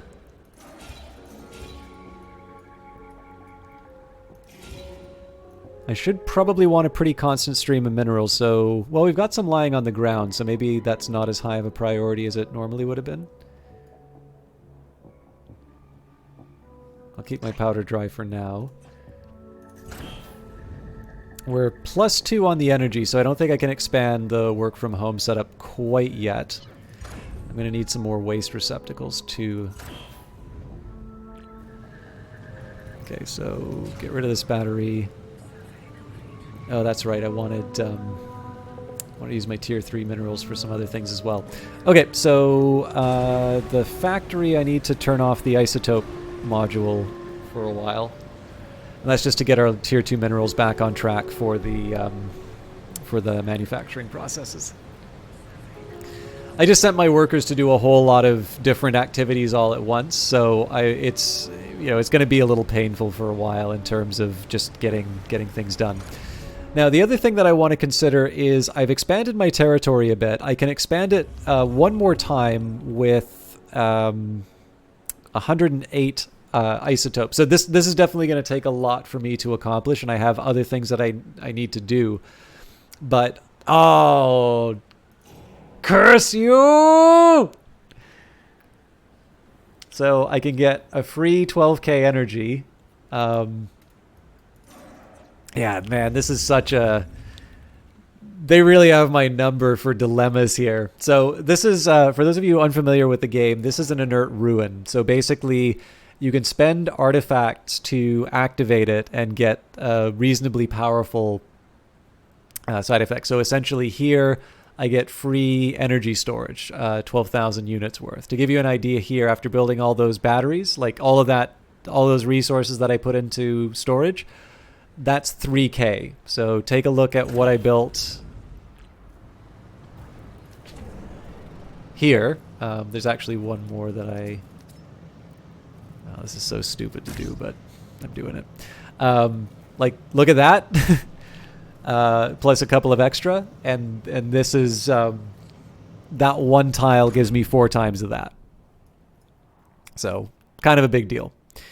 Now the catch is that I originally wanted this territory for a fuel turbine.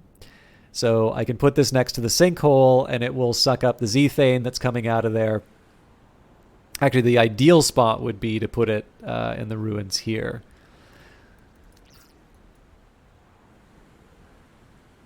So I can kind of punt.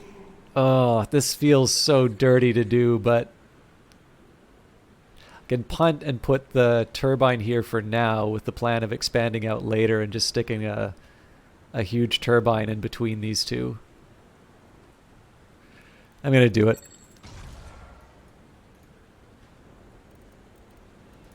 But yeah, so like basically the decision I have is it a short term.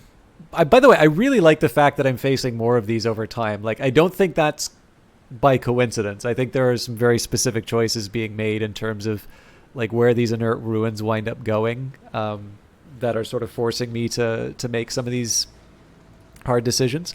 So basically I can go for a short-term gain and put put a fuel turbine somewhere convenient for me, or I can build long-term, take a less than ideal location for a fairly important piece of infrastructure for me.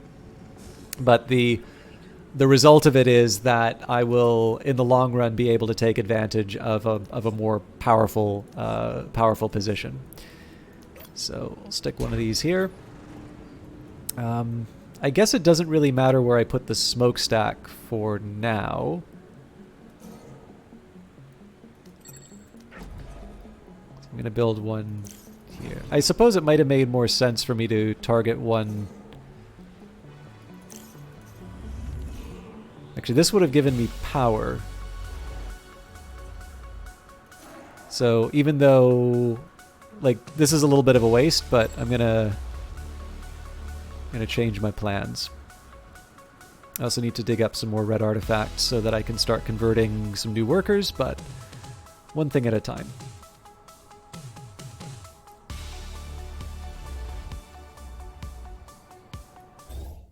Sorry, I just need to get rid of a window that I had out.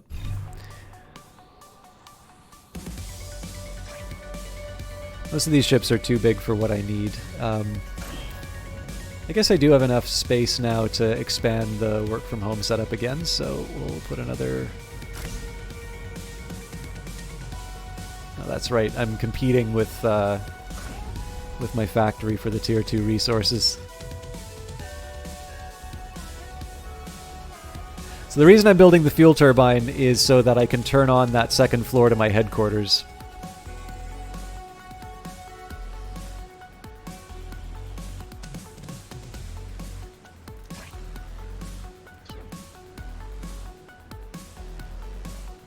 Yeah, once I get my second red artifact, I'm going to activate this ruin, and then I'm going to stick a smokestack. I guess it'd have to be out here. That's the furthest I can get from the base. It's not going to be a permanent home for it, but it's at least going to be a spot where I can... yeah, it'll be a decent decent spot to deal with some of the waste that I'm generating. Speaking of, what do I need to build a smokestack? I have enough already, so let's claim it.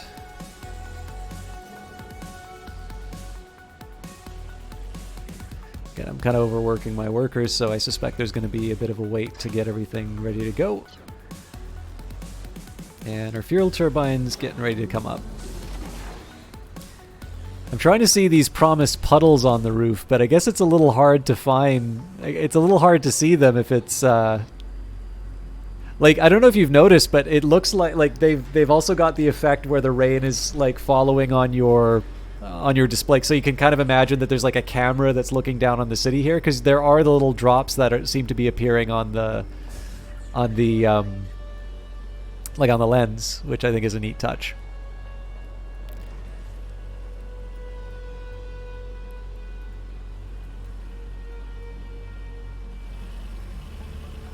I guess you don't see the dust blowing off of the artifact or the ruins as well while it's raining. Now we see it. They dry off pretty quick.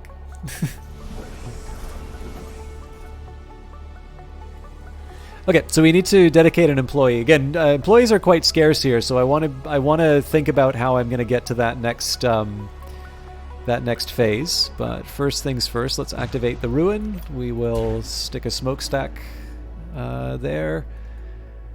Oh, more heavy rainfall coming in. Okay. How am I going to get the artifacts to build out my workforce?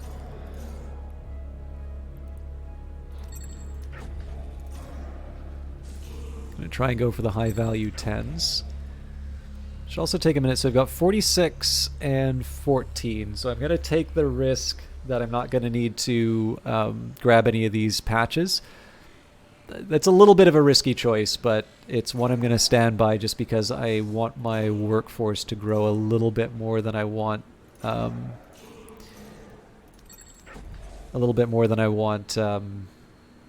Like basically, if I have somebody working a patch, that's one worker that's not doing other things that they could be doing. So in this case here, I want to try and pick up what I can off the ground and see if we can get some more bodies working on our problems. Okay, so we've got 16 fuel that's currently being sort of stored / wasted. We've got more than enough tier 3s, so let's do some big ticket purchases. This is going to be a little grim to lose all this fuel, but it's for the greater good. I don't know if I can afford to get rid of this storage space right now. I'll wait till this thing's dealt with. I think for tier 5, oh, that's right. Sneak a monetization station in.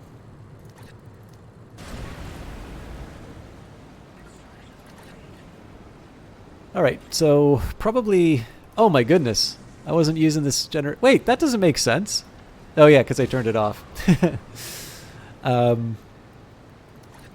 Okay, back to headquarters. Turn all these back on.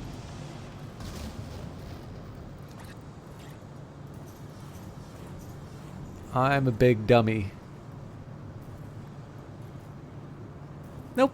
They should still fit. Yeah, they're connected. Okay, so we're still generating a surplus of 9 for fuel. So what I think I'm going to do is I want to try and wean myself off this sort of Frankenstein that I've created here. So let's start by killing the fuel fabricator.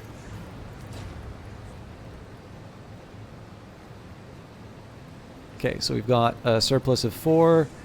And then these things are generating 3 apiece. So I'm not quite ready to get rid of all of them, but this is going to start freeing up some space for my worker production. Also, it'll free up some tier 2 minerals, which is nice. Actually, I might have cut a little too deep on the energy. We'll see. So in the meantime, let's go back to our tier 3 resources. We'll get our large storage container down. Normally, I also stick a battery in this area here. So once the large storage container is built, I'm going to be able to dismantle this. I'll be able to stick another large fuel container down, and then I think what I normally do...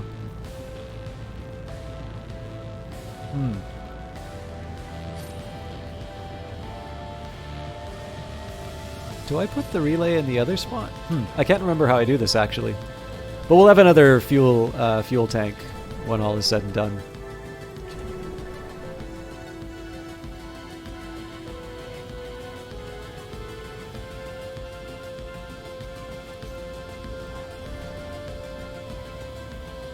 So this is going to cause a bit of chaos in the overall production line, but the good news here is once I sort of finish all this... Oh, hang on. I probably built the smokestack and then didn't assign an employee, so I need to get burning that waste yesterday. Okay.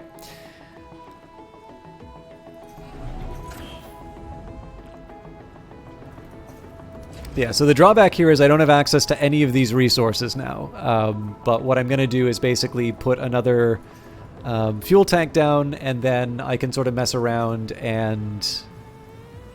Yeah, this is totally the wrong spot for these two. Oh, this is such a dumb move, but let's make...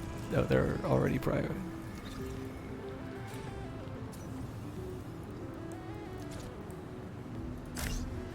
I may regret this, but there's nothing worse than being wrong on the internet.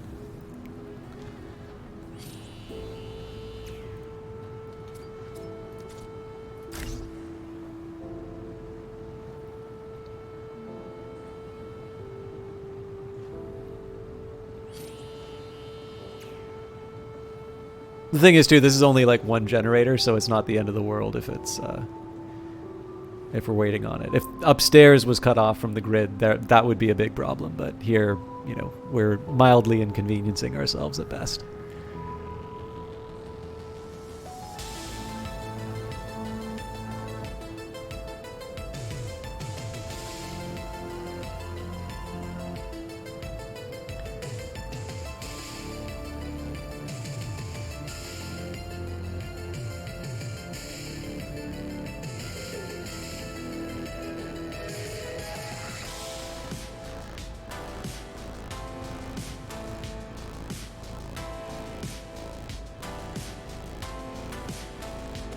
Actually, here's something I'm going to do to make my life a little easier for me. So let's go back to our manufacturing floor.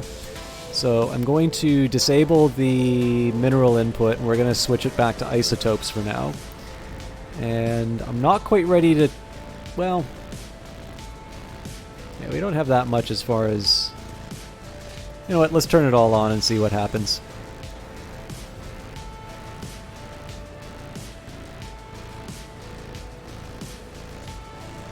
I'm wondering if there's a slightly better way... Oh, let's go back to HQ. There we go. So, I believe in the final version of the game you're not going to be able to block paths like this, but right now your workers are very good at extending their arms. Presumably every single worker trains with Delsim and learns some of the secrets. But yeah, we should be fine. We'll see. This takes 3. Okay, so we still have a fuel surplus. I'll confess I wasn't expecting that. So I guess I can afford to put down another reckless medium generator if it comes to that. I do want to think a little bit about the rebel threat. Right now my only way of handling that is a shipyard, so I want to get I do actually want to get ships up in the air before they become a genuine threat. But again, as you can see, I'm kind of working on the worker situation before anything else. Speaking of which, so the work from home I'm going to leave on its own, but I should be able to make something happen conversion capsule wise. This is a little wasteful because it's tier 3, but let's just stick you in there.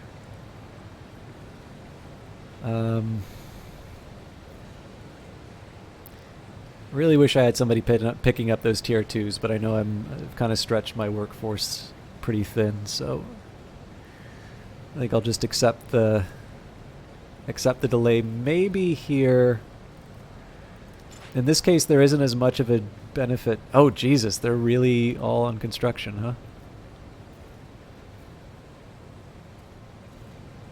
Okay, we're just going to leave that be, because the construction will make the conversion capsule. Conversion capsule will almost double my employee count at the expense of just appalling amounts of waste. But I kind of need to... In fact, at this point, I'm going to just turn off the employee modules because it's not like nobody's actually doing anything anyway, so at least we can have a couple more bodies working on what we need. So we'll put move resources above processing.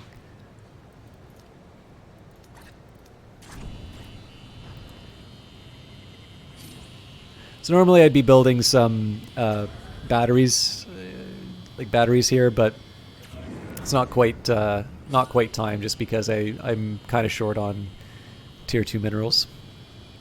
Look at that reach. Okay, so we're good for these numbers.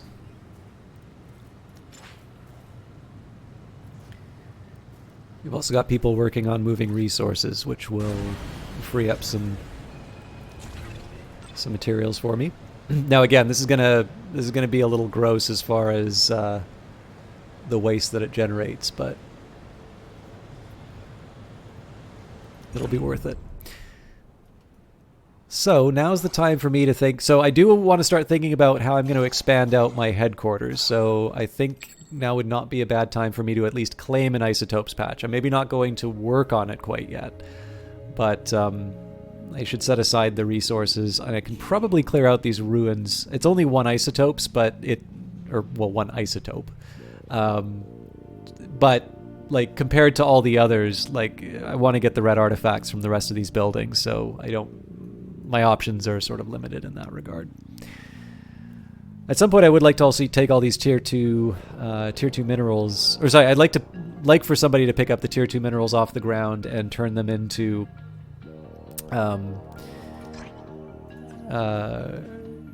turn them into buildings, but again, I'm constrained on employees. It was a choice that I made earlier on, and now I need to pay that choice back by taking the time to reinvest in my workforce. Has this thing burned any trash? I guess there isn't like a stat for how much trash it's burned over time. I will confess, actually, it would be sort of neat. I don't know whether or not this is like possible inside the game as to whether or not there's like tracking for this stuff, but it would actually be kind of neat to see stats in terms of like the rates at which you've done certain things, right? Like, so you know, at the end of Civilization, you'll sort of see your civilization score, but there's also going to be a number of different components that go into that, and you can sort of see the charts.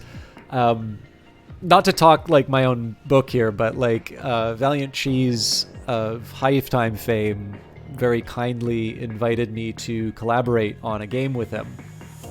And one of the really big deals, and I think I was probably inclined towards doing this anyway, because I think Hive Time has a similar sort of feature in it.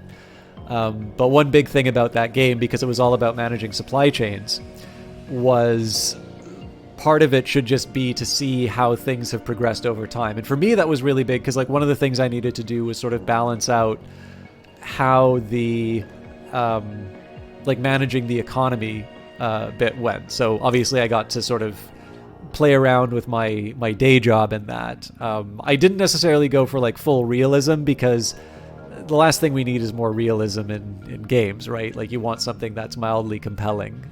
By the way, it's not like I'm not gonna, my contributions are not gonna like set you on fire for that. But you know, it was kind of neat to just rely on a couple of things that I knew to try and make some of the choices interesting. But yeah, with that in mind, like to try and give you the feedback as to whether or not you were making choices consistent with what you wanted, you know, being able to report that to someone in the form of a graph is really helpful. So that was something that got added in. While I'm babbling along, we got an extra employee. I didn't even pay attention. Okay, I can buy a new building if I want. I'm trying to think whether or not... I mean, it's projected end-of-day balance even with my workforce. It says to me that I can still afford the building, but let's maybe save up for a little bit longer, especially because I'm going to be reducing the workforce through acquiring more employees, converting more employees.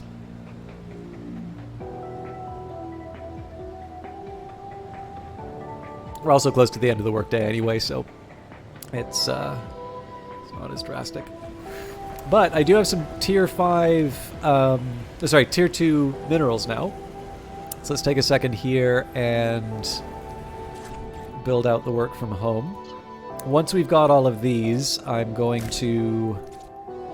I also want to make sure... Okay, so 4, 3, 2, 1. And I need more energy after that. So...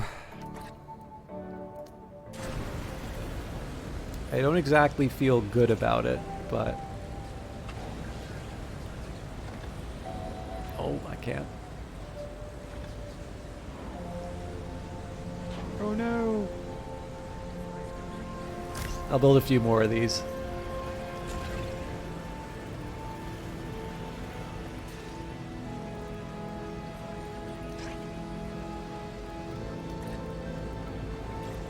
I also think we can afford to put workers back in the employee modules here.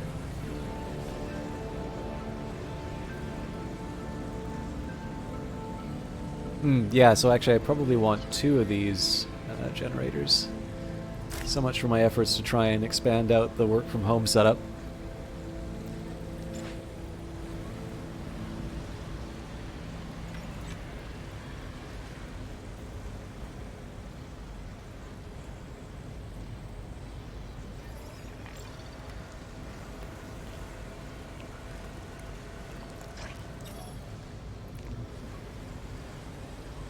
Not enough spaceport storage. I don't think I want to spend credits on that quite yet. Okay, so very slowly I'm just going to expand out the capacity for workers. I'm going to start with the habitat pod. Now, people may not be able to work the jobs, but at the very least, I'll be able to take advantage of any of the ships that come in, assuming that they're not carrying too many resources with them. I only need one more tier 2 mineral, and we should be good to go. I suppose the next question I need to ask of myself is, what's the next building that I want to build? There is a sort of strong argument for the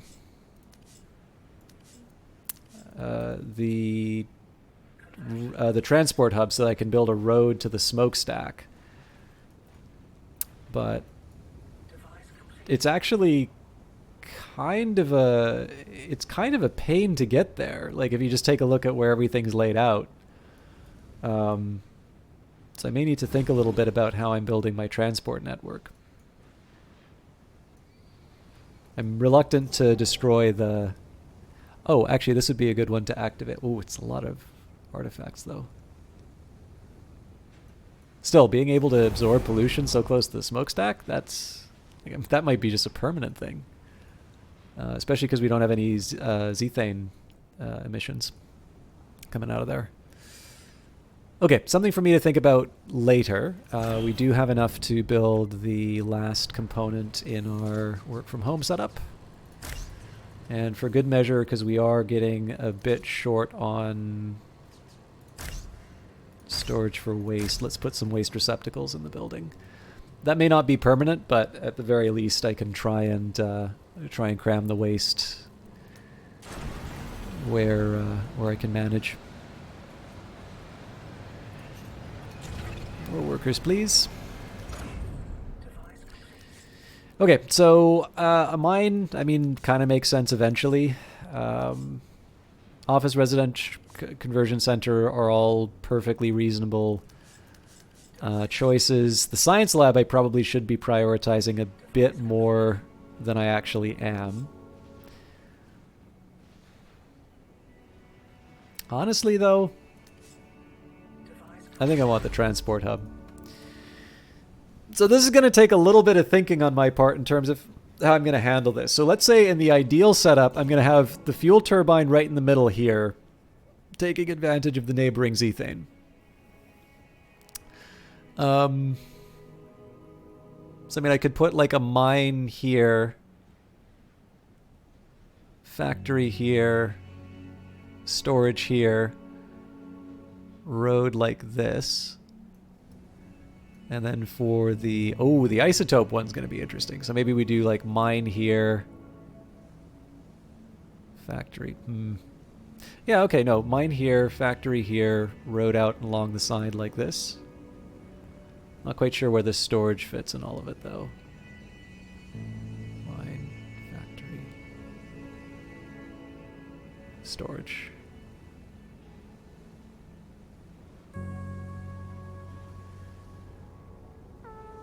That doesn't 100% work for me, actually. Because I would like roads touching all the bit. Well, okay, so mine, factory, road connecting the two, and stick storage somewhere in there. And then that gives me the option of moving the road. Oh! It may not. Okay, factory. Yeah, if I put the mine there, then I'm not going to be able to get through that water. Huh. This is going to be the harder one for me to figure out. I mean, I guess I could do something like mine factory and then run the road, but I don't know. I am gonna need to deal with this problem at some point, but it's not something I want to think about now. I'm also gonna need to build up my mineral resources quite a bit more than I've currently got. So.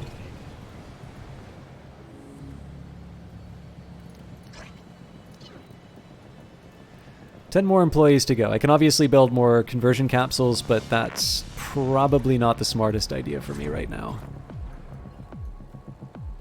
And we've maxed out the number of citizens that we can get with our current resources. So there's going to be two things that we're working towards. One, I want to get my 108 construction units of isotopes to be able to upgrade the headquarters one last time. Now, that's not going to earn me my turbine here. This is a much longer term investment.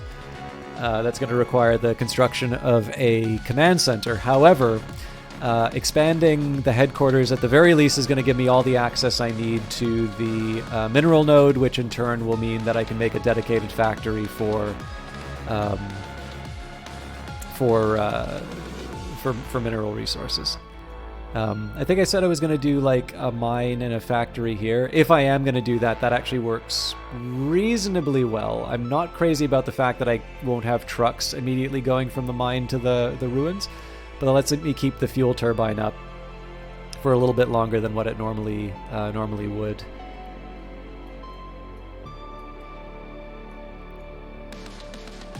How are we on tier? We've got more tier 1 minerals than we know what to do with, so I think we are ready, unless there's a ship.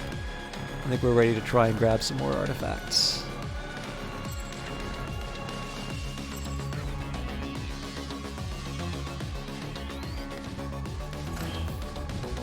Wrong spot.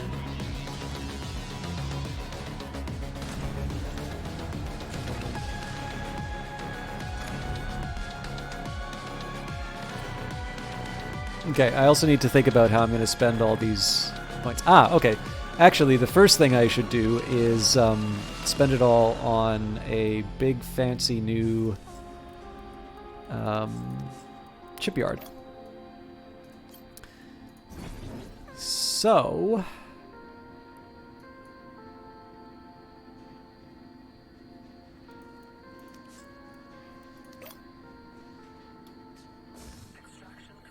this would be the ideal, but it's going to require me to get rid of these mineral patches, and I don't think I have enough time for it.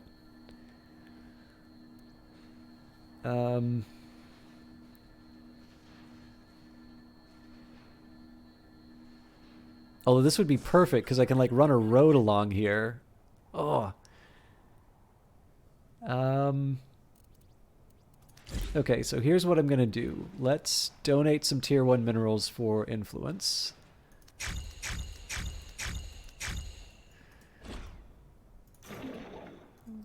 I'm going to try and convert that into claims on the mineral resources.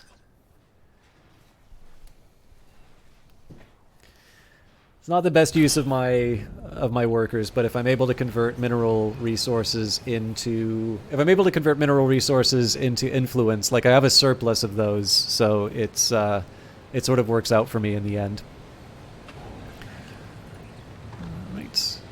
This is half of what the conversion looks like. Blech.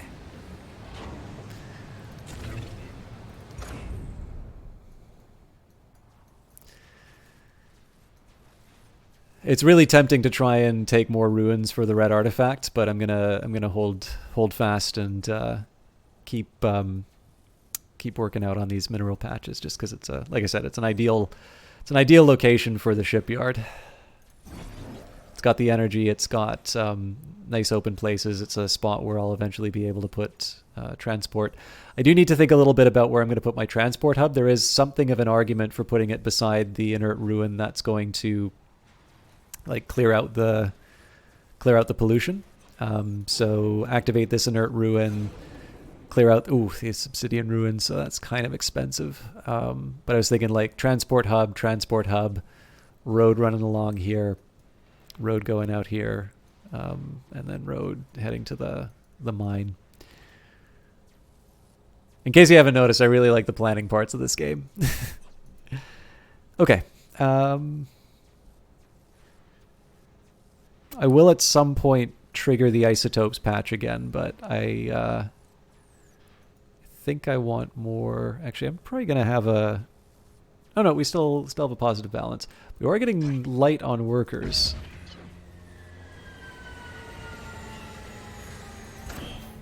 That's just because I've been converting them into...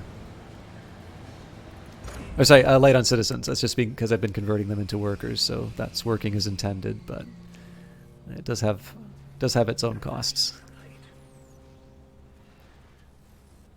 Anyway, we should be able to cover our bills now.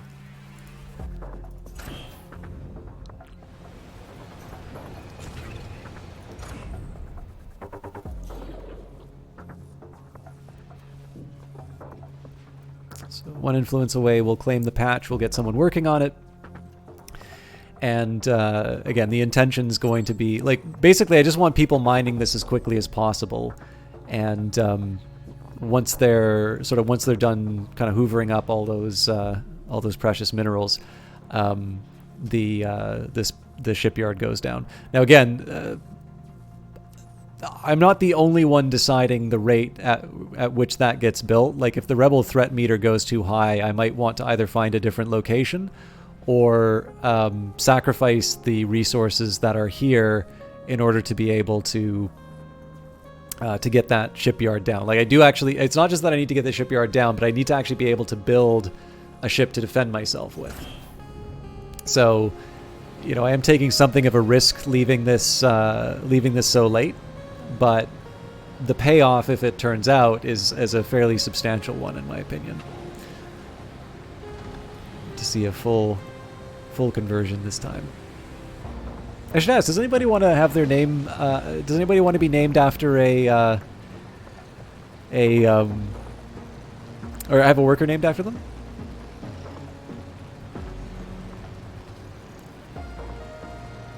Workers tend not to expire unless they get blown up on a ship, so can't promise you citizens. I don't even know if you can name citizens now that I think of it. Choco Limit? Okay.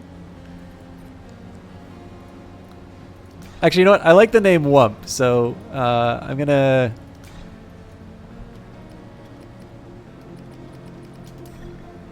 There you go. You'll be easy to find until I dismantle this factory.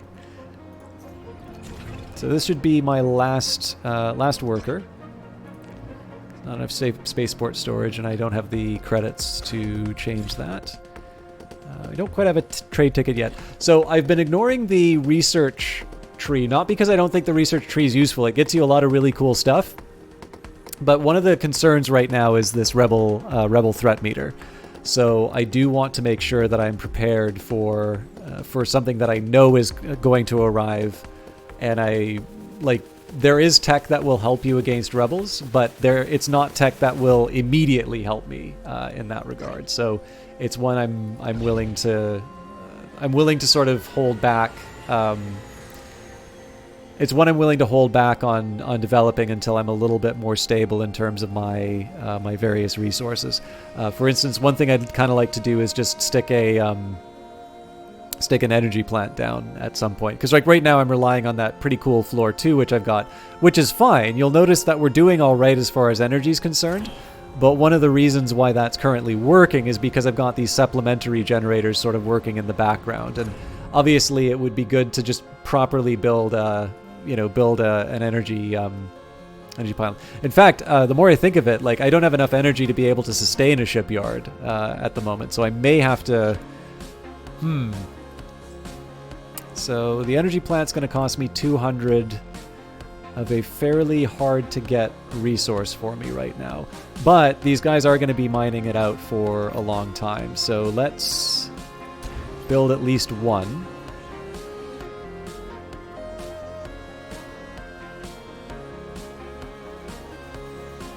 Okay, so got room for 2 more citizens when the time comes.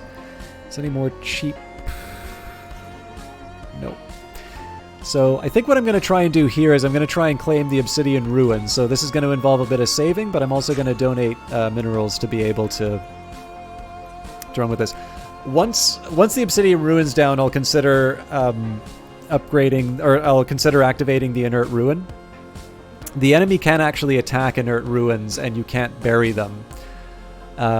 So that, like, these things can turn out to be a little bit of a liability if you haven't got your defenses down. But the other thing is that while the smokestack is producing pollution, I'm just not really working the pollution fast enough to, like, generate. If we take a look at the pollution screen, like, you just can't see the effects of the smokestack yet. So, you know, if I put trucks down, yeah, we'll probably start seeing the effects of that a little bit faster. But for now, like, it's almost like the smokestack's not running.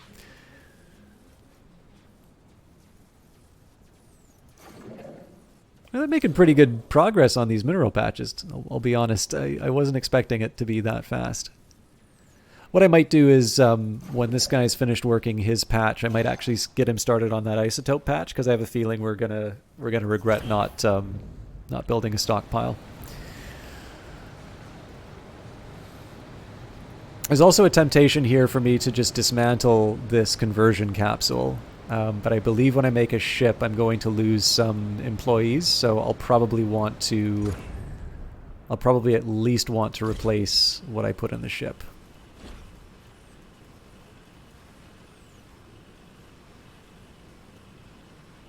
So what's probably going to happen here with the energy plant? This thing takes 12 fuel. I may not actually have enough fuel now that I think of it.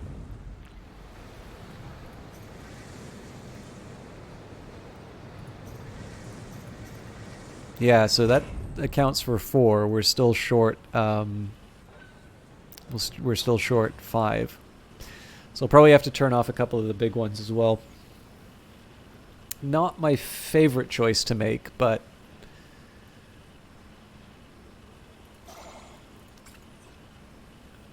kind of need to cover my needs.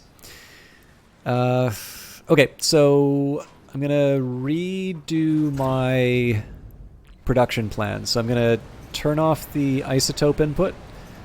I'm actually going to turn it off for both. This is, good lord. So while it would be nice to upgrade the, oh, you know what? Okay, no, I do need to turn on the isotope. Yeah, so that's why we weren't getting the tier 3s. Yeah, so I'm not going to make tier 3 isotopes because I don't really need them right now. Now, I'm slightly curious, when I built this energy plant, yeah, I built it with tier 1 isotopes. That's a blunder. I actually feel kind of bad about this, but I'm going to dismantle, and it's just because tier 2 isotopes are actually kind of, like, I've got 14 isotopes in total, so I do actually kind of feel the pain when I, oh god, I did it for my smokestack too.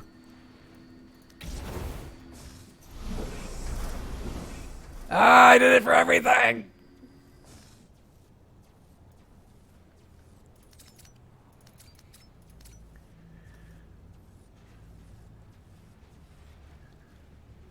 Okay. That sort of sucks, but I can prioritize moving resources over producing new ones. I'll get the smokestack down first. Then I'll replace the fuel turbine. Then I'll put the energy plant down.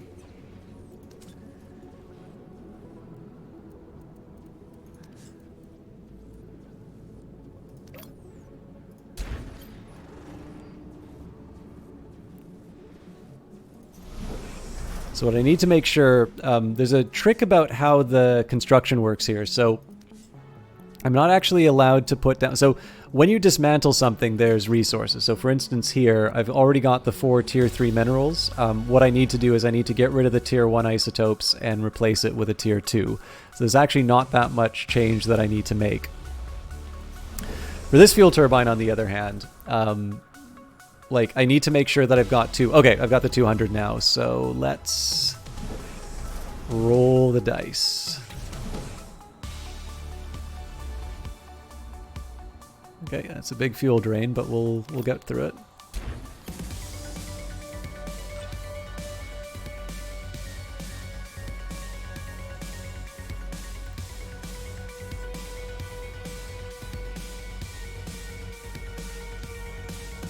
Ooh, we're full up on the minerals. I wasn't expecting that.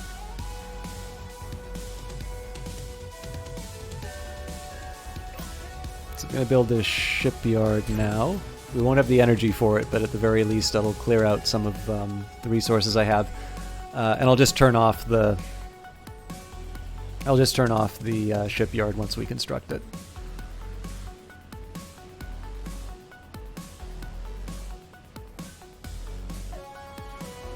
So the other thing for me to remember is that the tier 3 minerals are also going to go towards the construction of ships now, so I do need to make that a bit of a priority.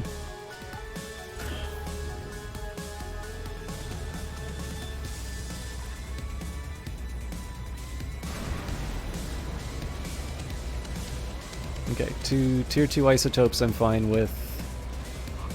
Tier 3 minerals I'm fine with. Yeah, we're out of fuel. Oh, no! Okay, sorry. Just need a minute to diagnose some of this stuff.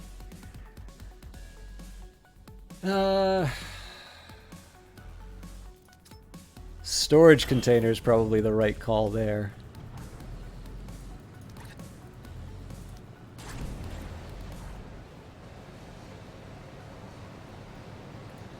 Honestly, for now, let's just give it access to the tier 1s, because that's what's blocking everything right now.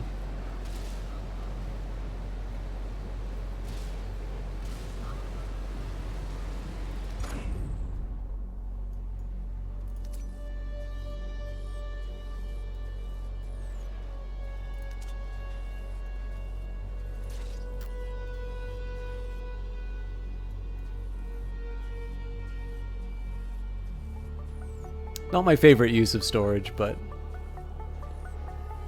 this is obviously playing havoc with the rest of the system, but I think it'll kind of resolve itself over time.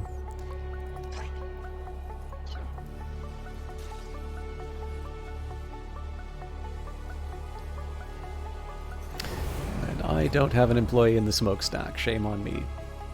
Let's make sure I get an employee in the turbine before too long.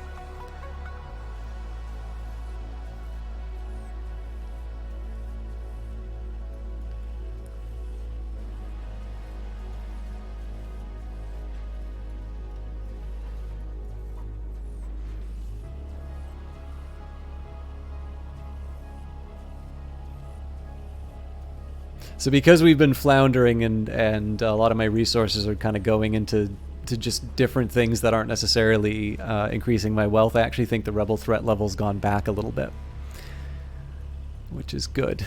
I think if I was on hard, I'd be in a bit of trouble.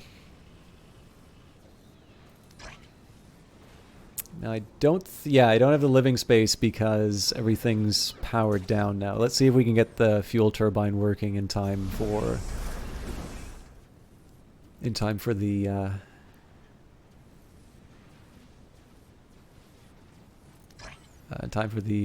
the ship before it leaves. We've got, well, I guess we have space for 18, so none of these would fit anyway.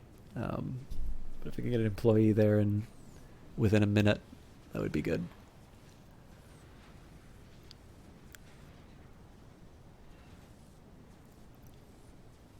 Which one will it be?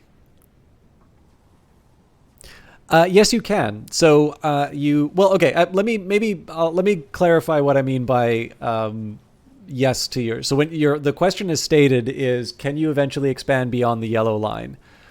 You cannot build buildings past the yellow line. I believe that is always true, but you can push out the boundaries of the yellow line. We've in fact done it once before, so that's what allowed me to build this fuel turbine. Okay, we're back online. So, and yes, we only have room for 18, so these won't help here. So what I can do is I can push out the boundaries of the yellow line. So if I do one more upgrade to my headquarters, which is going to cost 108 construction units. Oh dear.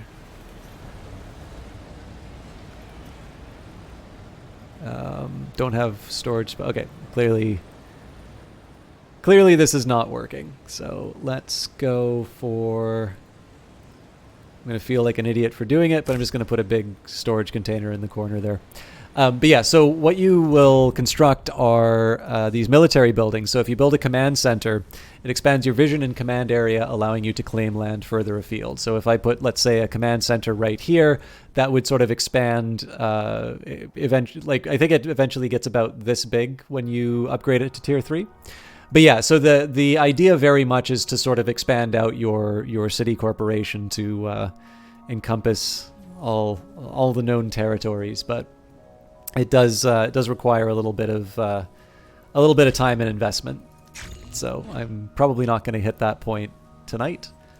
I'm actually not. I don't consider a command center as high of a priority as getting a ship in the sky, preferably more than one, because once the rebel threat meter gets to 100, we're going to have to defend ourselves, and I've not invested in turrets, so I need to make sure I'm ready to defend myself.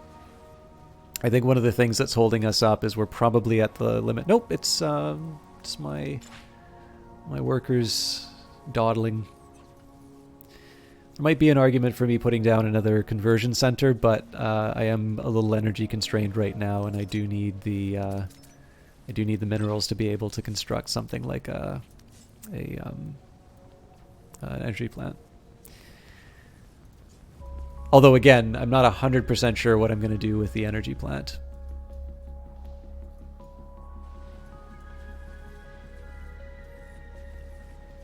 Like, I do think that as far as the energy plant goes, I believe I have a fuel shortfall that I can't make up.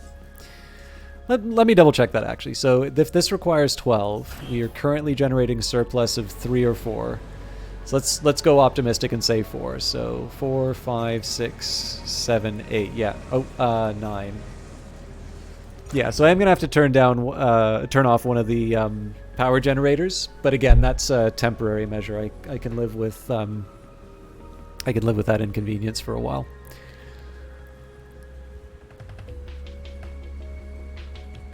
I'm also just thinking too, maybe I do a factory here, a road here, a mine here, and then I can do storage either here or here.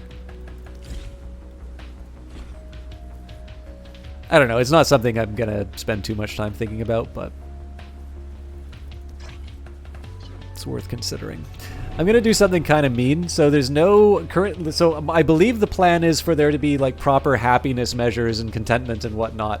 I suspect that some of the competition on Titan is not just going to be, among rival corporations for the resources and the land, but I think it's also going to be for talent. So I think the idea will be that if you... Like, if you have a city corporation that might be very... Like, it might have a lot of capital, might have a lot of machinery, but you haven't invested in sort of recreation services, I think the idea will be that you will find it harder to attract employees. I don't know if it will be that they'll cost more, or you're just not going to be able to convert them, or exactly how it works. Or maybe it would be citizens, I guess, if it's contentment. But from what I understand, there is going to be sort of like a happiness measure that'll either affect productivity or your ability to get access to talent or whatever. I like that idea quite a bit, right? Because at the risk of speaking on a subject that I don't have any specialist knowledge of, like, one of the things that I've always found a little, maybe not curious, but one of the things that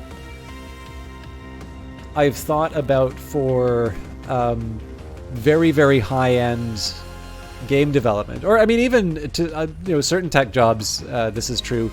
Where like at the very top end, there is a need for like the best people, right? So like best artists or the best designers or the best programmers, and these are people with options, right? So they will, command a higher salary. I have a suspicion if you mistreat them, they will go elsewhere. But then again, I mean, you do hear stories of bad working conditions at certain developers. So it might be, if you have something like Rockstar on your resume, or Gearbox, you're willing to endure a certain amount of pain for a period of time to open up other doors. Like, it's a complicated situation. But one of the things that I think is important, and this is maybe something that we're realizing more so today because of what people are calling the Great Resignation.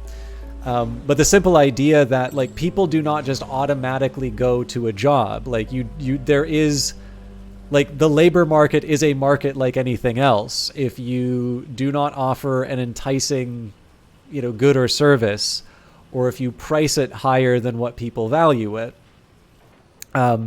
people are just simply not going to take you up on the offer. And that applies to labor too. Absolutely, people need to put food on the table, and the way that our society is structured is that generally you need to find employment, and generally that employment is in the private sector. So, yes, people will generally be working jobs, but it's quite clear that people are not just going to take any job that they're given. Even if they're in somewhat dire circumstances, they'll, like, people do not want to be mistreated, and rightly so, right? Like, this is the thing. This is things working the way that they should be. In fact, I would say that if there are any abusive jobs, like, it'd be great if those people can tell their bosses to take a hike. That we shouldn't be tolerating that. But one of the ways to look at that is like a market, right? The same way that you'll compete. If you're a video game developer, you're potentially in competition with other video game developers for the attention and the dollars of other people. And if you take a look, at least in terms of game dev Twitter, it seems to be very collegial. Like, people don't really quite seem to be talking about each other as like rivals to be exterminated. But like, obviously there is, in some situation, like, the idea of gaming as a whole expanding is good because there are more customers overall and more people can succeed. But on the other hand, like, there's a reason why you don't launch your game the same day that Elden Ring comes out, right? Because you don't have a hope of anybody paying attention to you in that situation. Anyways, I'm going on at length, but like, one of the things I do tend to notice about some kind of business sims or things like that, and it's completely understandable because, again, games don't always necessarily benefit from like giving a super detailed model of reality. But like, the idea that if there is a labor shortage, that you are going to have to potentially make sacrifices elsewhere in your production pipeline, like, that itself is an interesting phenomena. There are things that can affect the labor market, and whether that's the government, which probably would not be the case in a game like Titan, but just simply the idea that your rival, needs the labor more than you, and they're willing to pay up for it. So in this case here, right, you would say, like, I'm the sort of person who will look at some surplus money that's going to go to my employees and say, oh, well, I might as well just buy some trucks that I don't need because that's going to profit me. Whereas if the money goes into my workers' pockets, like, I never see that again. It's a loss as far as I'm concerned.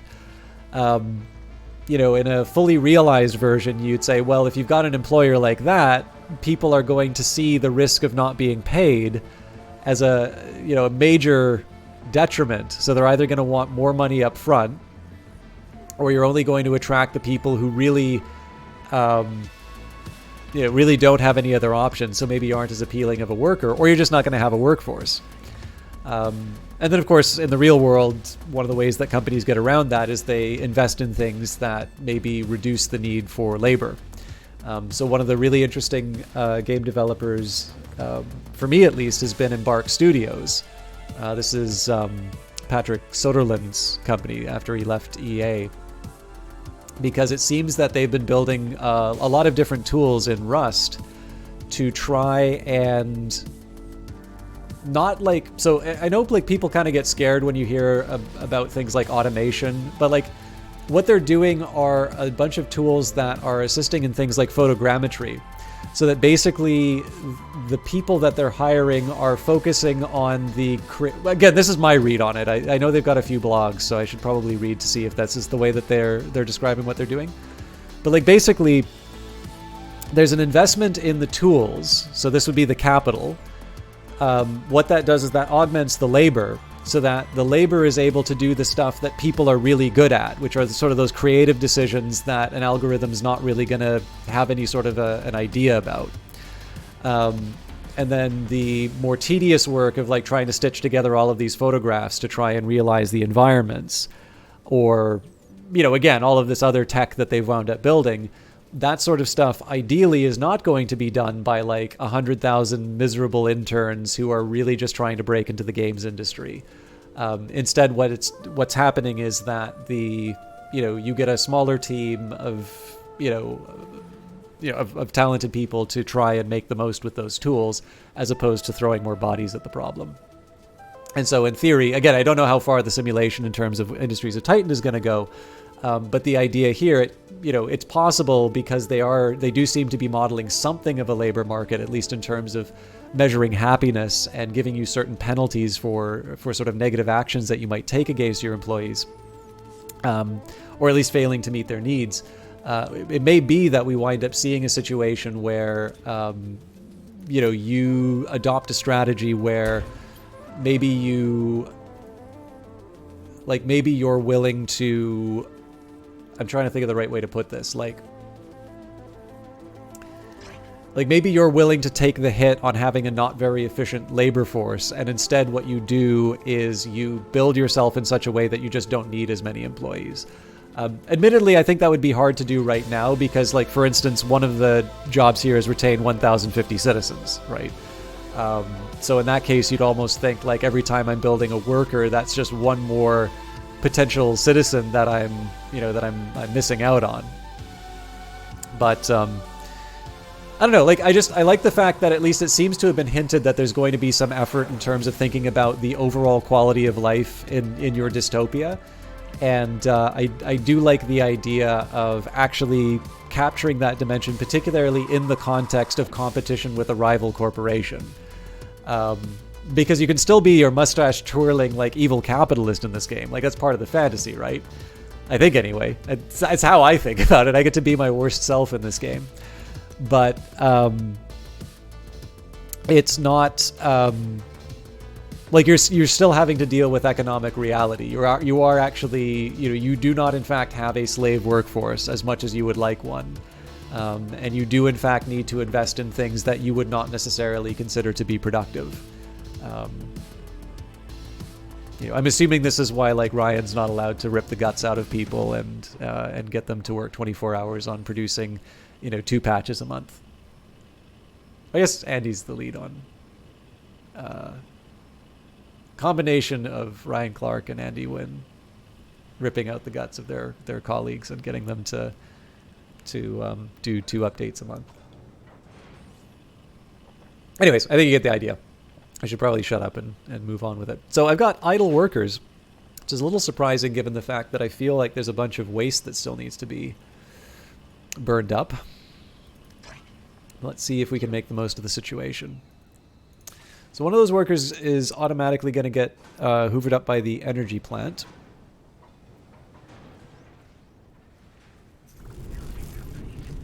Let's assign you. I want to see what that does to my power, but I think, yep, so we're -8. So let's start by dismantling these.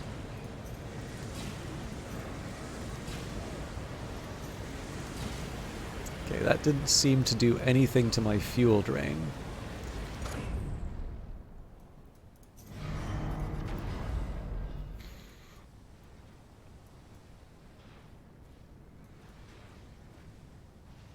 Okay. I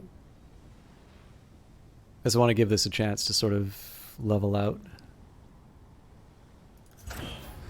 So the easiest solution for this right now is probably to... Okay, so this is going to take 2. So if I remove 2 of these, that's going to kill 12 power, and I'm back in the same problem that I had before. Sorry, wrong building.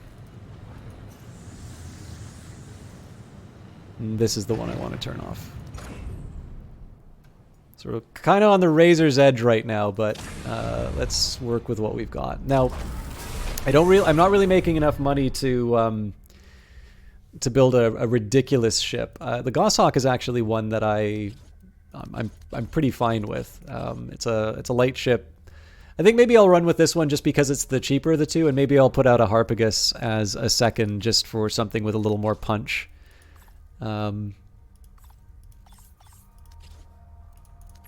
So right now the aim is to try and get myself ready for the rebel threat. I'll have at least one. I'll have one in the air, and then I might consider building the transportation network. While I'm looking there, so we're actually, I think we look okay as far as our resources are concerned for now. I know there's going to be a little bit of a, like this, it's going to be a little dicey. Storage full. It's probably the waste. Yeah. Sadly, there's nothing I can do about that. So let's take a look at my production lines. Right now we're only doing minerals. I think I can afford to open the isotope input module as well. Well, to be fair, so I am going to want to use some of these tier 2 minerals for... Actually, you know what? Okay, so number 1, let's donate more minerals to the council. And I'm going to do something kind of counter to what I normally do. Actually, you know what? 98...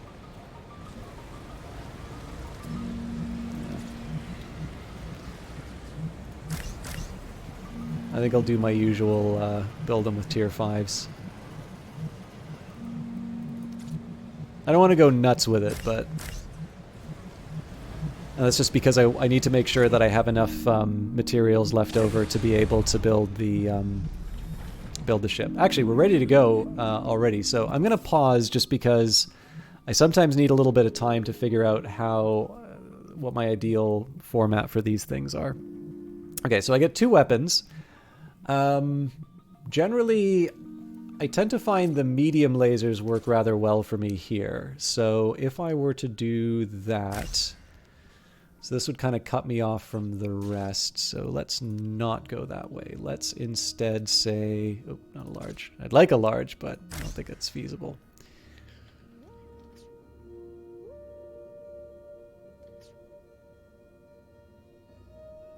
It looks cool, but that's a terrible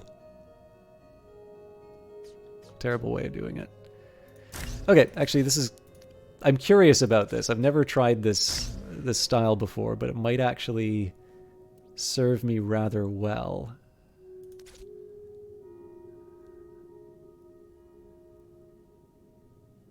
So stick one of these in the middle here.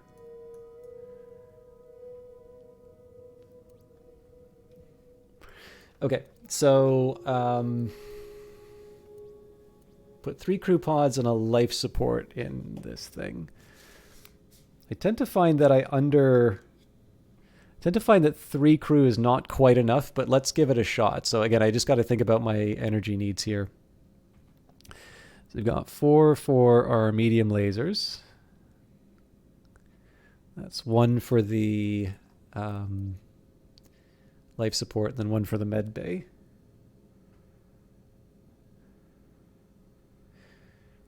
So ideally I'd generate 7... ideally I would be generating 7 energy. I mean, I could also try some... Oh, actually, you know what? We don't have shield generators because I think those come from the...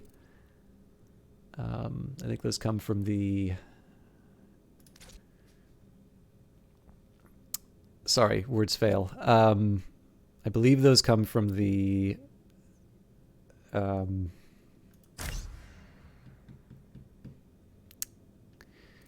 research.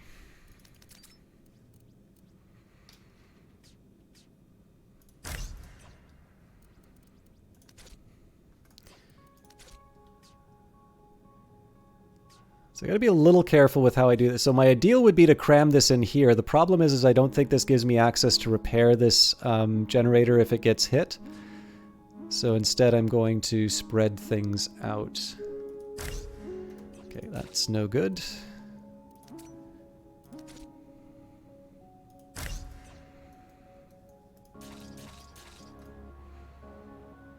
Okay, so I'm going to still need to think about engines, I'm going to need to think about fuel, and I'm going to need to think about crew.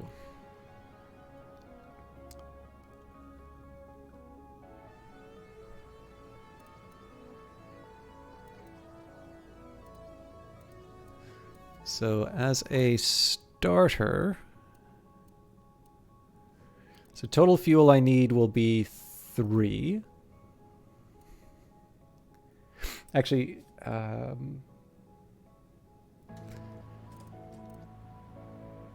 no, I'm gonna kill this generator. Okay, nope, I know exactly what I want to do. Let's kill that generator. This is going to be where my crew pods go. Can also stick a battery in there.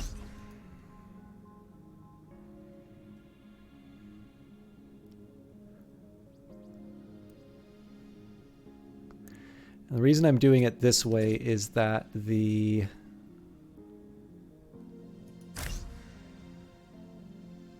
I can turn off the medical pod whenever I want. So, I'm going to make a guess here that a small fuel fabricator will be sufficient to supply the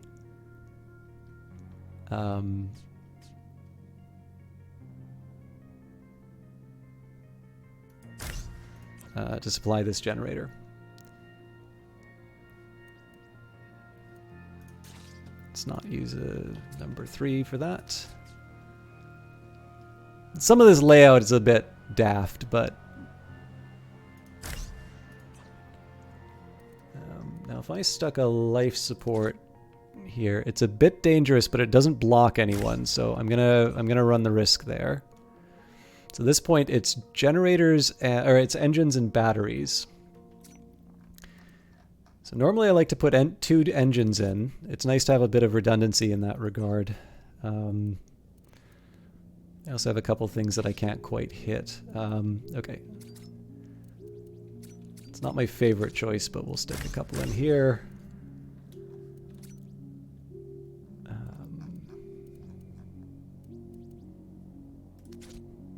Engine number 1. Engine number 2.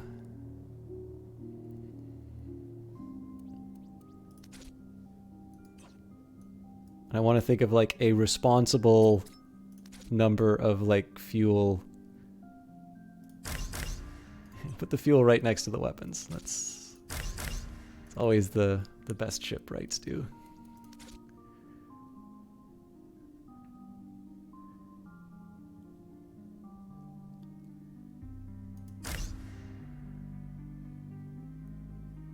I gave myself a little bit of a Tetris game as far as the batteries are concerned. Well, I've already got 2 down. I'm probably overdoing it on fuel, to be honest.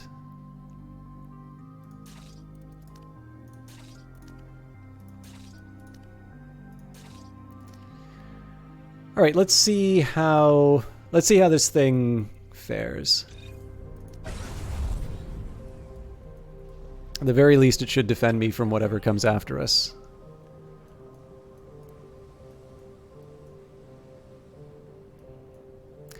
So my next target should be these Obsidian ruins here. This is just a nice little influx of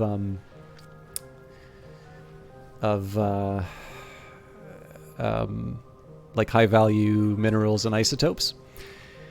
There's 2 things that I can do. One, I can start mining this artifact patch, or I could kind of take out the last of the minerals in the area. This is a somewhat appealing option just simply because it will sort of force me to make my choice on this mineral node.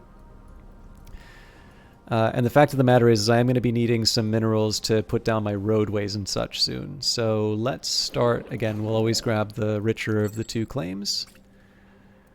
But we're also going to donate minerals when we can.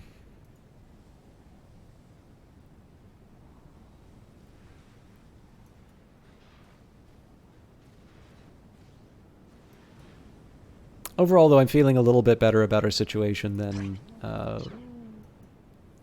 I'm feeling better about it than I was kind of a few moments earlier. I think I'm going to switch out move resources again. So I am, if I'm honest, like I'm on the fence about whether or not I want to put processing or move resources higher, because move resources does mean these Obsidian ruins. The biggest thing for me right now is that I don't actually see anything... I don't really see anything that I immediately need, like from the ground. I think it's only like tier 2s here, but focusing on processing is ultimately going to get me those tier 3 isotopes that I need, and that will get me that'll get me the last stage of the headquarters, at which point I'm going to be on a path to properly making the mineral node, so on and so forth. So that's sort of my... I'll be completely honest, it's more of an ex-post justification. Actually, the other big reason would be with the employees that I have, I will get a boost of employees in the headquarters as well. So that's another virtue. But I am sort of at the point where I want to get the expansion done, not just so that I can have a proper mineral processing center up, but so that I can start... it's also so that I can like start expanding out to get the fuel turbine where I need it to be. So we'll see how it goes. Like, again, the isotopes aren't as big of a deal for me once I get some basic buildings down, for the simple reason that you use them to upgrade buildings, and upgrading buildings isn't as high of a priority to me because I haven't built down some of the foundational buildings for what the overall city corporation is going to look like. So, but again, things can change. Like, I'm not married to one strategy over another. I do, however, want to train some more workers. And at some point, I would really like to get that roadway down. Maybe we start 200. It's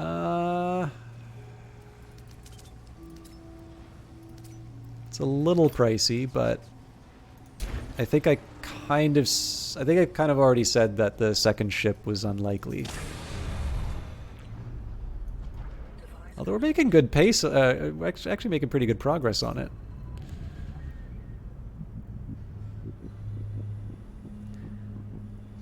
Now, call me crazy.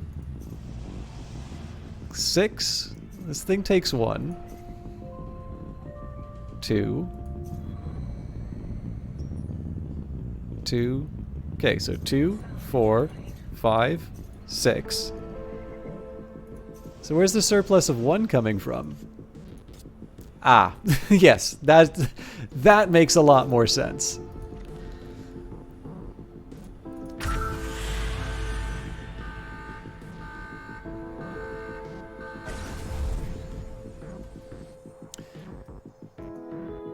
So I don't exactly want to hog all of the zethane that's going to be going towards my my building. So I'm actually going to do a little bit of scout. Yep, there's a nice little crevice there. So I'm actually going to say nuts to that transport center for now.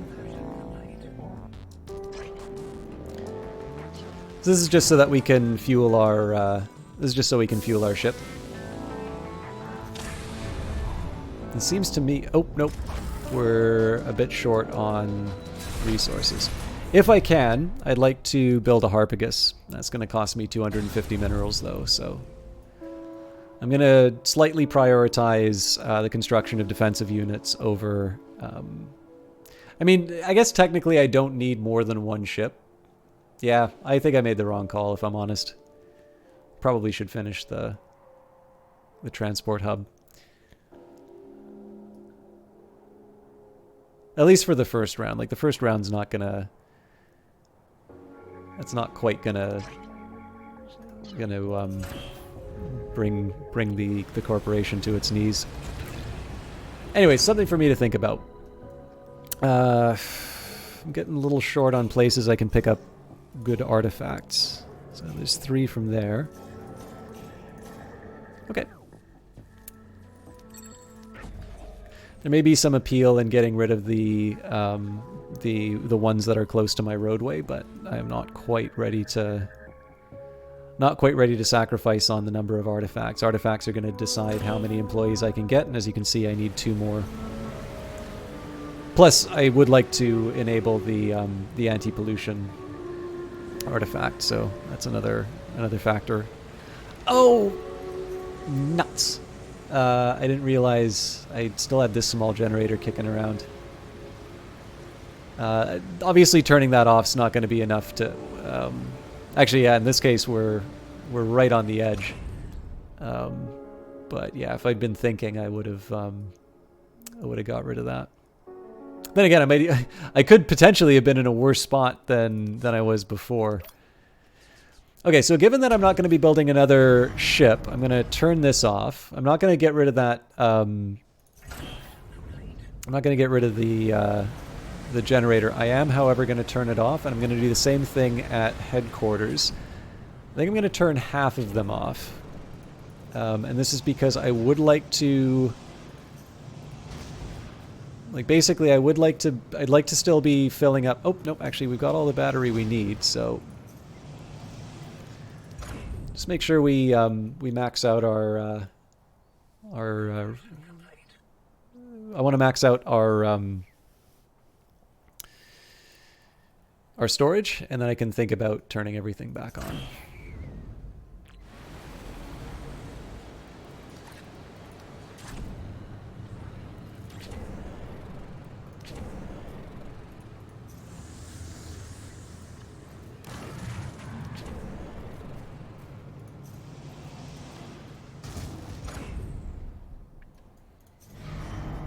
That's going to cost 20. So this is not an efficient way of doing it. Obviously, I'd be out of power if I ran it this way. But my plan is to get ourselves into a position where we're making more fuel in the medium term, let's say. It probably won't happen before the rebels come after us. Okay, we're up to 81, so we're getting closer to our goal for the headquarters. I'm just trying to think what I want to do with my tier 3 minerals. Probably want to buy, well, I don't need to build the mine right away. I'll probably claim that last minerals patch, and then I think the mine might actually be the last thing that I build. How are we for tier 2? Yeah, we've got enough here. So I'm actually going to lay the foundation for the extension. I guess I should have put it like this.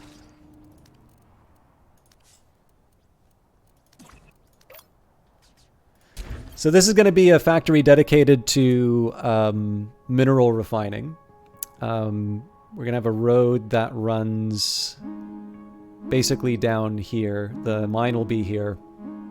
And I guess the storage... I'm not 100% sure where I'm going to put the storage, but that's a tomorrow me problem.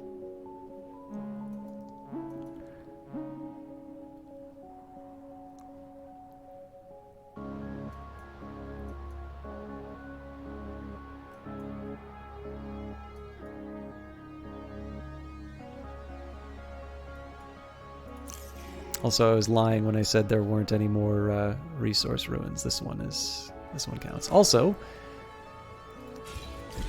I've got a few stragglers that I haven't checked out. So I might want to be a little mindful of my mineral count. Like 70 is a lot, but it's maybe not as much. It's not as much as you'd think once you especially once stuff starts blowing up. You tend to learn Like, I guess with my factory right now, it's going to take me a while to digest 70, but I've definitely built factories where 70 would be a point where I'm like, I need to wonder, you know, how am I going to address this shortfall? So, you know, I don't want to, I don't exactly want to batten down the hatches for it yet, but it is something I want to kind of keep an eye on, let's say. I should be building another worker.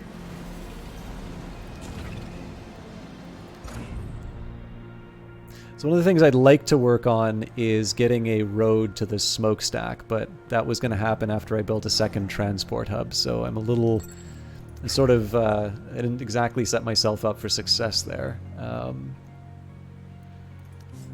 mean, I suppose I can get the foundations there, so...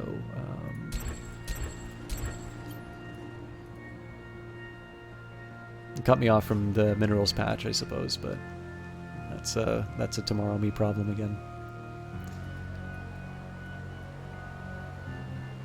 So this is basically going to lie dormant for a while. There's not a whole lot for me to do with it at the moment. I am going to need to build some kind of a relay for it. This is why I was sort of hemming and hawing a little bit in terms of like what the where the road is going. The road is not that hard to figure out, but the pylon is. Because like in one sense I could put a pylon here and then just upgrade it, but then that's using up isotopes, which I'm going to find are rather scarce in a little bit. I was like, well, I could put the pylon here, but it's like, okay, well, how do I get the road to the mine then? It's like, I don't, basically. It's like, okay, well, do I put the pylon here? And I'm like, well, is that really all that different from putting it over here? And, you know, again, it's just it's a little, like, there's no good answer, I'll be honest, but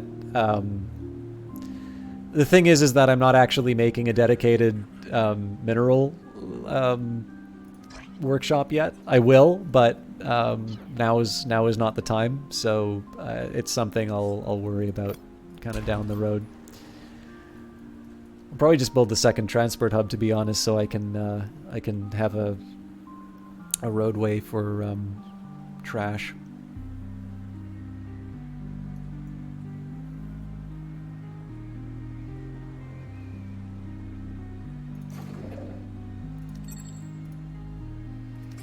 Okay, so anything with 5 or more colonists would be good.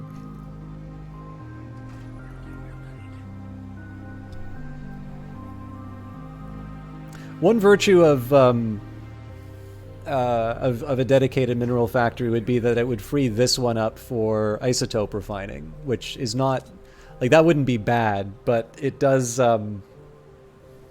carry with it the risk that I spread my workforce a little too thin again. So for the time being, I'm gonna sort of rest with the status quo and just hope that my existing productive capacity will see me through the day. Just need one more tier 3 mineral, and then I can build a second transportation hub, and at the very least, I'll be able to get a road to the smokestack.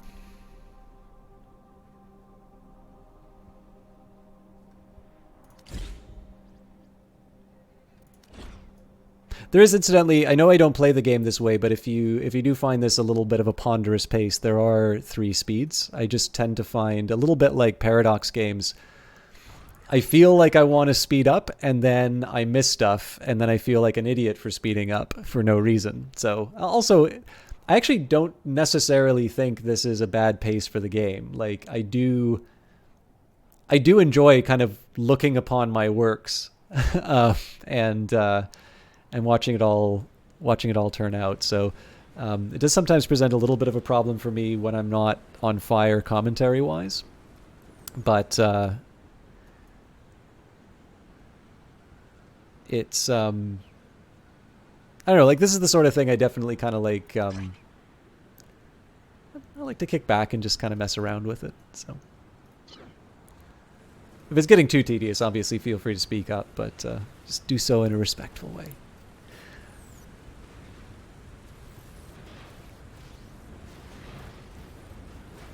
So I'm admiring all the new rain effect. Like, I really like how it's like really coming down.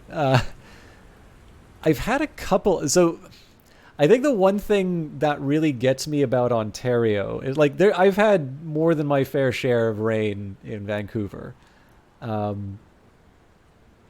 but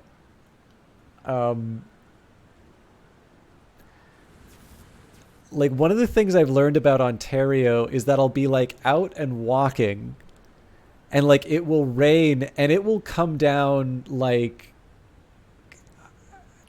I don't know, like it's the end of the Matrix trilogy or something like that. Like I don't know if you know this, but like in the end of the, like, so for the third of the original Matrix trilogy, they actually built special rain towers for that fight. Now my feeling always is that they wanted the rain to sort of look a bit like the code for the Matrix. I can't remember if I read that somewhere, but that's definitely the impression that I got looking at that scene. But anyways, it's kind of become the platonic ideal for me for oppressive rain. Sorry, I messed up. But anyway, one way or the other, like it just, when I'm walking around Ontario, sometimes it'll seem perfectly sunny, and then all of a sudden it just comes down like a thick curtain. And like it soaks me down to my underwear, like instantaneously. Like there is not a centimeter of dry me anywhere. And then like 3 minutes later, it'll be sunny again. So like it's enough to make me like wet and mad, especially if like, because I walk everywhere. So like it's not uncommon for me to like walk an hour from home. And I was like, oh, okay, well, I guess I'm, sleeping under this bridge tonight, or I'm walking in the rain.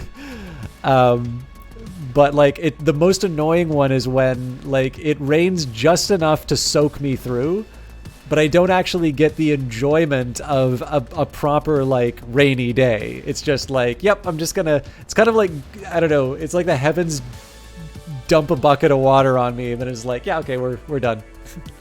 What a clever practical joke. So anyways, that diatribe aside, like I really like the way that the rain really pounds down. It's just a me thing.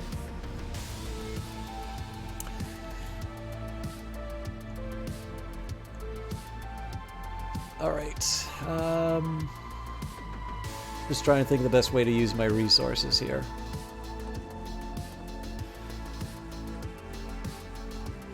I'm gonna take these 2 ruins.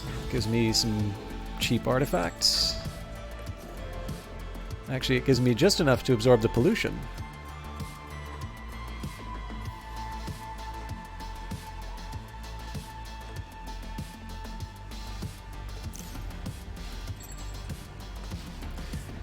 So it also frees me up to build the road. Well, doesn't give me everything I need to build the road, but gives me enough.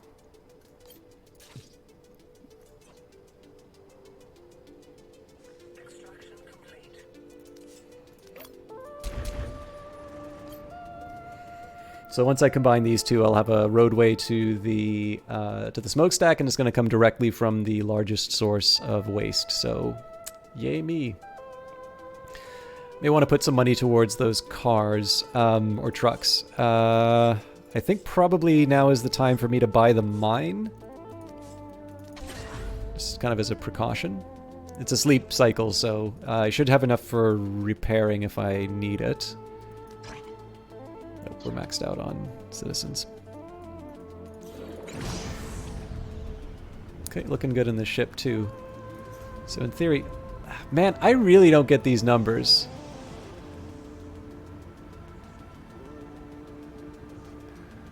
So I always thought there was a way to see, like, the grid. Okay, so the generator is 6, 2, 2, 1.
I'm not 100% sure when the screenshot gets taken, so I'm just going to hang out in this for a bit.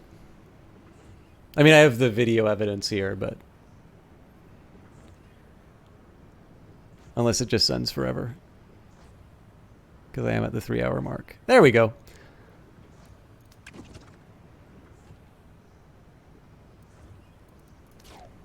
So I was kind of hoping to deal with a rebel attack, but I don't know if I have the time to do that.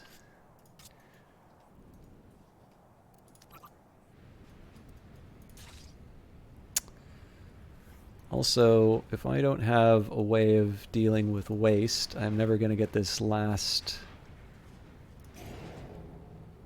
Oh, it's 9 that I need. Jesus. Okay.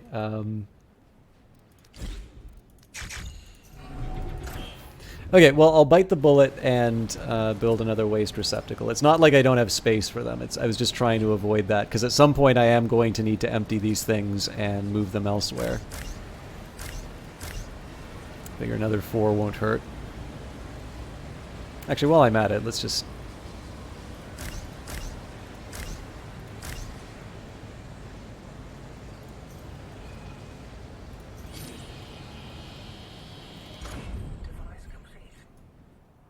It's very pretty.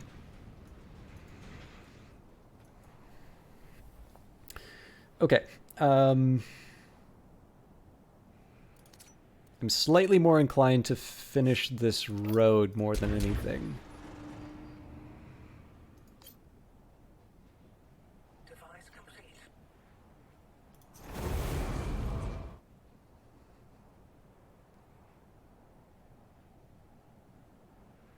Device complete.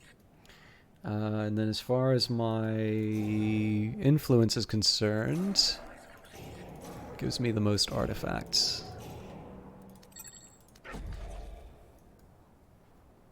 Might use the 10 to sneak these isotopes out. Oh, that's a lot of minerals. This gives me more isotopes, though, so I should probably take that.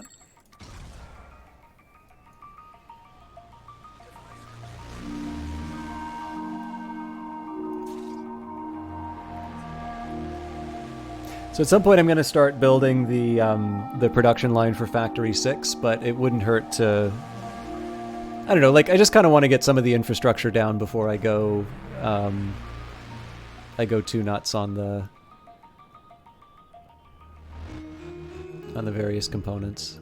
I might actually make the road down, sort of down the middle here. Especially given that I'm probably going to want to clear out those ruins. So I suppose for the setup, pave more of Titan. So one of the things I like about this, I haven't quite worked out the work from home situation as far as a road goes, but this is a nice little way of transporting minerals from the manufacturing to the shipyard and the waste to the smokestack. So basically the primary waste generators, was it like the resources and the waste generators have the shortest possible distance to where they need to go, which is very much what I'm trying to accomplish with that. I'm also trying to filibuster to get to the the right rebel threat. I think if I get some more artifacts, I should be able to pull it off. The Glukow Swift Carrier migrant ship has arrived. So this will help me with my influence if I can ever make it out there. I may want to consider moving closer to the base. Actually, we're close enough that we should probably just be able to fly in, save the day in the last minute. Alright, why don't you want to... Oh, right, because I haven't claimed it yet. Well, so much for claiming these ruins.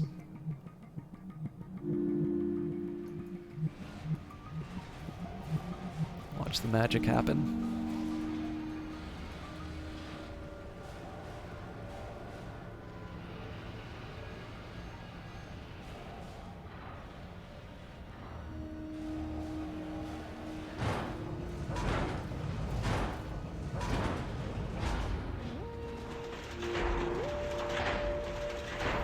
Be wheeled!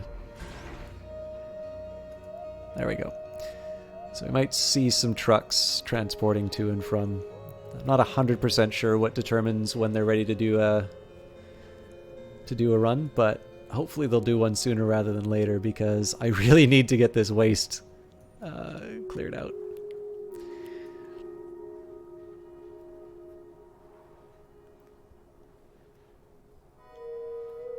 So one of the drawbacks is that if I claim this inert ruin, that's going to cost me red artifacts, which may lower the overall value of my enterprise, at which point the rebels may not find me as attractive of a target. So we'll see. I'm not 100% sure how I want to handle that eventuality, because I really do want to make sure that my pollution is dealt with.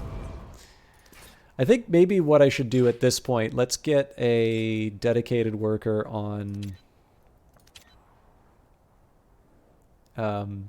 cleanup.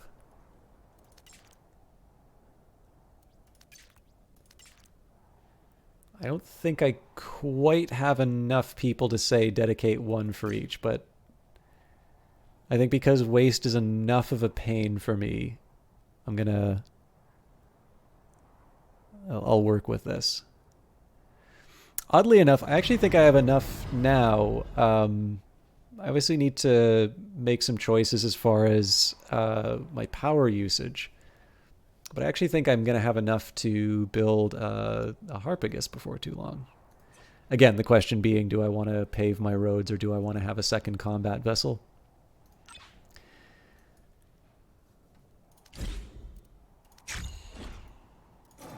Okay, let's see what happens to my rebel threat when I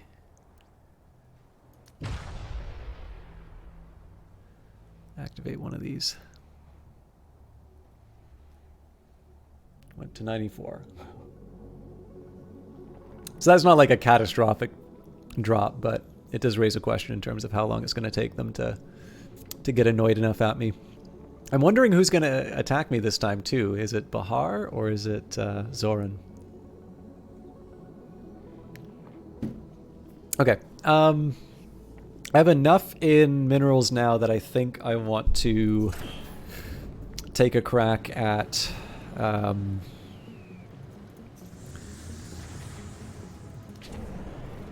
want to take a crack at another ship.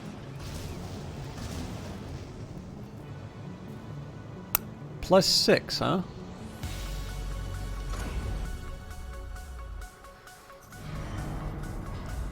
Well, I'll tell you what number that's not. It's not 24. Oh, I'm an idiot. I was also going to build a energy plant there. That's fine, though. I can build the energy plant out here. I didn't have the fuel for it anyway, but...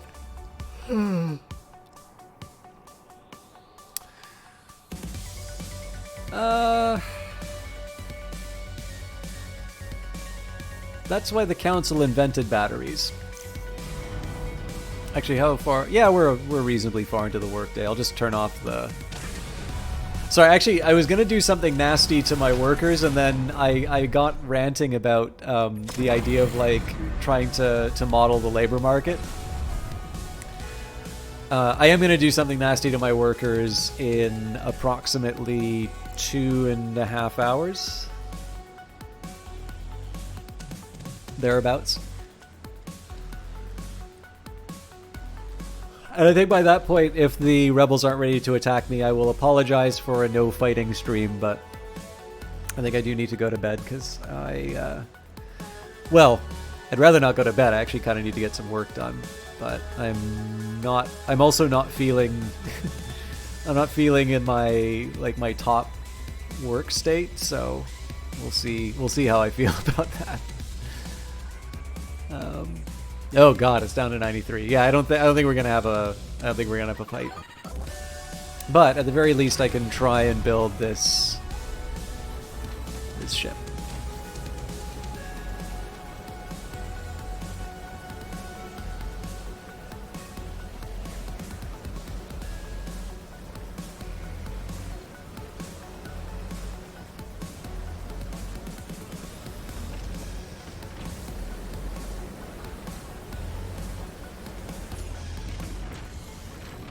I really like building these things. Okay, So I do need to keep in mind that I have only 3 tier 3. Actually, so here's a question that I've got. If I just straight up turn off this shipyard now.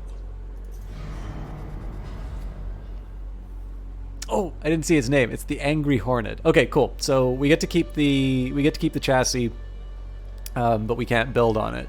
So what I'm actually going to do here is I'm going to wait. We'll restore the lost power. And then I think the compromise I'll strike is I'll show you the bad thing I do to my employees, and then we can enjoy the combat next turn with the Rogue Daphnis.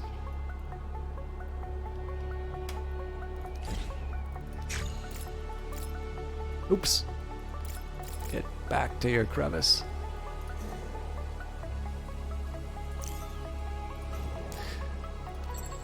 This is less about the artifacts and more about the straight line for the pavement. Now, the tricky part here is that I'm going to want these tier 3 minerals to build the Angry Hornet. But you know, it's kind of it's the trade-offs. Like I'm comfortable with waiting on building this road because in the end this factory is a nice to have. But I do want to get on it. Like I'm sort of at the point now where I need to expand. So I'll talk. Actually, okay, great. So this is not a bad time for me to pause. So here is how I'm going to get the shipyard working. I'm going to take my work from home setup. I'm going to turn that off because they're not working. So why should I give them a place to sleep? Turn on the shipyard.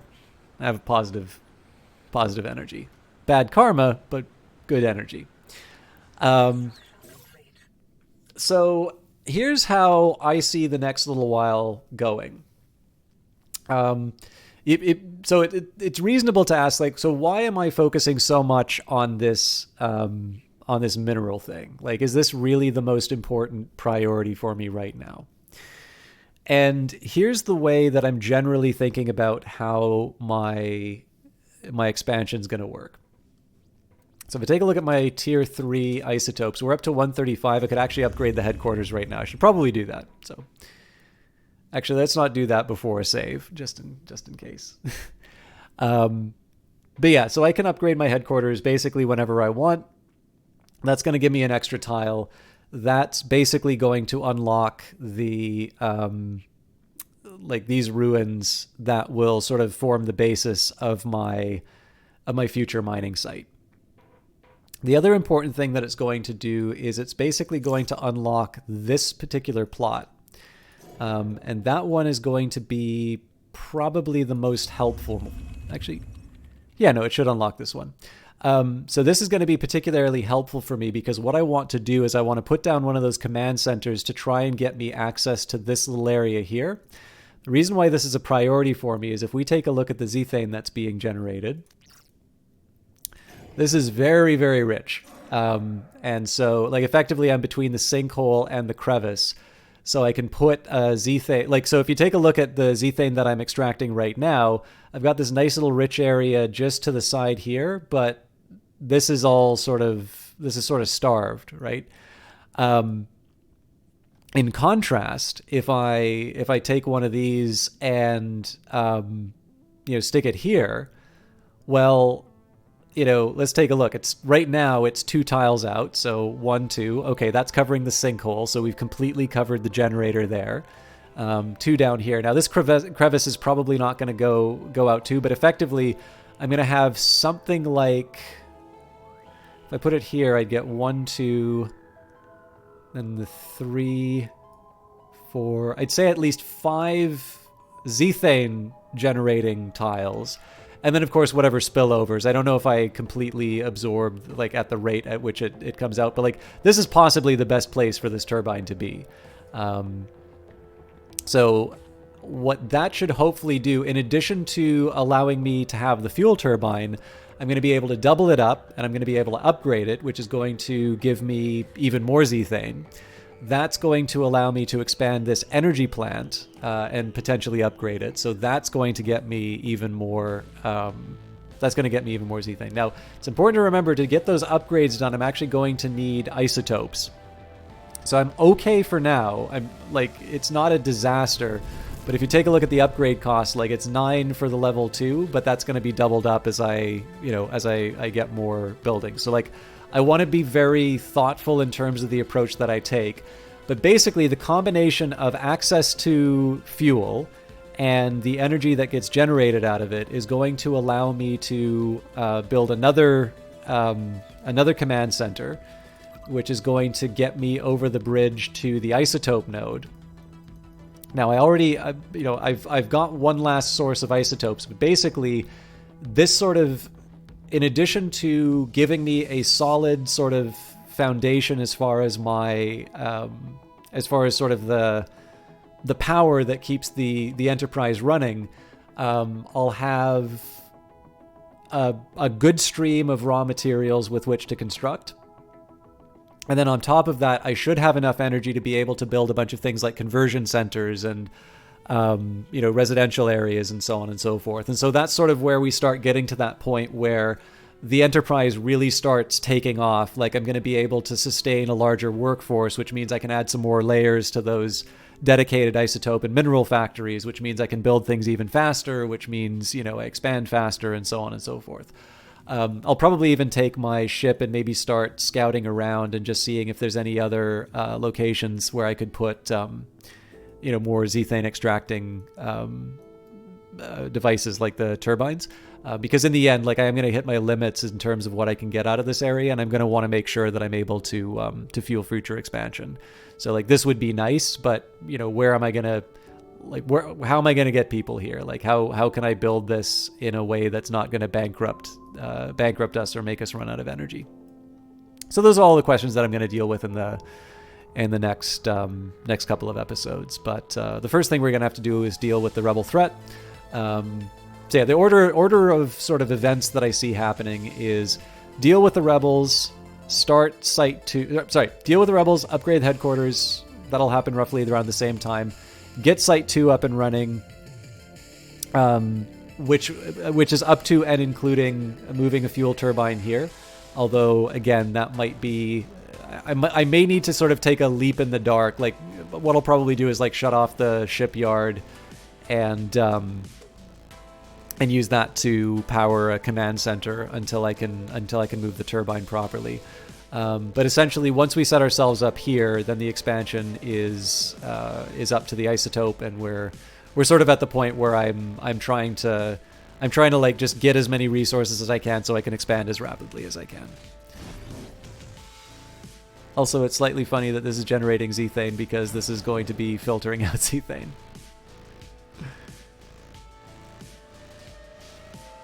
Oh well, something for me to think about.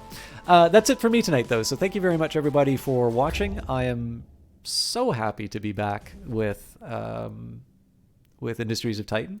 Let's take a quick second. Oh my goodness, there's so many entries that we've unlocked. I'm going to do this on a day that I have a little more time. So maybe on a day that I don't read patch notes, maybe we'll read the codex entries that we've unlocked.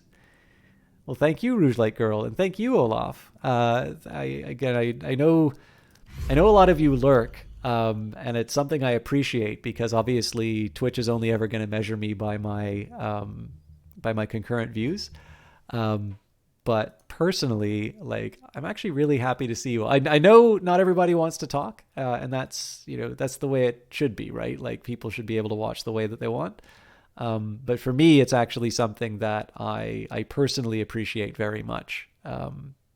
So thank you for that. Thank you for letting me know you're kicking around.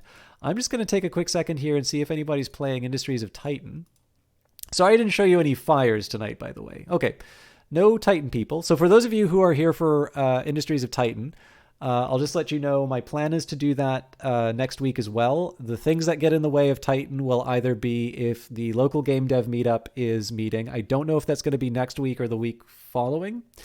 But what I've traditionally done there is I've tried to stream before the event happens. So at least there's like an hour or two of some material. And then when a new Phantom Brigade patch comes out, I traditionally move to the game with the more recent update. This does sometimes mean I kind of pick the pocket of Titan when the timings of like the meetup and the patch come through. So sometimes I'll like, switch it around a little bit and see where things go. I really like both games, and I wish I had more time for both of them, but I want to finish what's on my plate, and then we can think about adding a second day again for Brace Yourself. I certainly, it's not for lack of interest that I don't do those games more.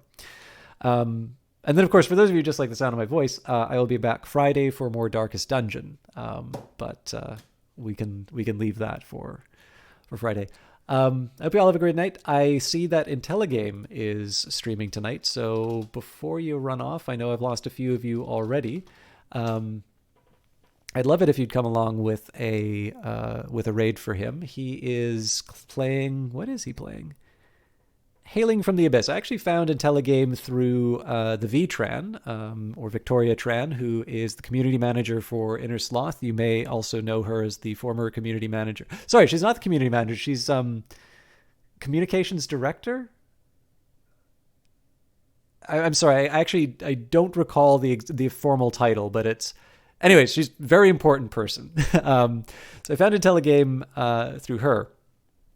And he's definitely somebody who likes sort of mapping the themes or the topics of a game to the real world. He's got a fairly active chat in terms of generally talking about fairly serious material. So it's something that I notice a few people tend to like, and he's definitely somebody I like to host when I see him online. So I hope you all enjoy. And I will see some of you Friday. I'll see the rest of you in a week, I suppose. Until then.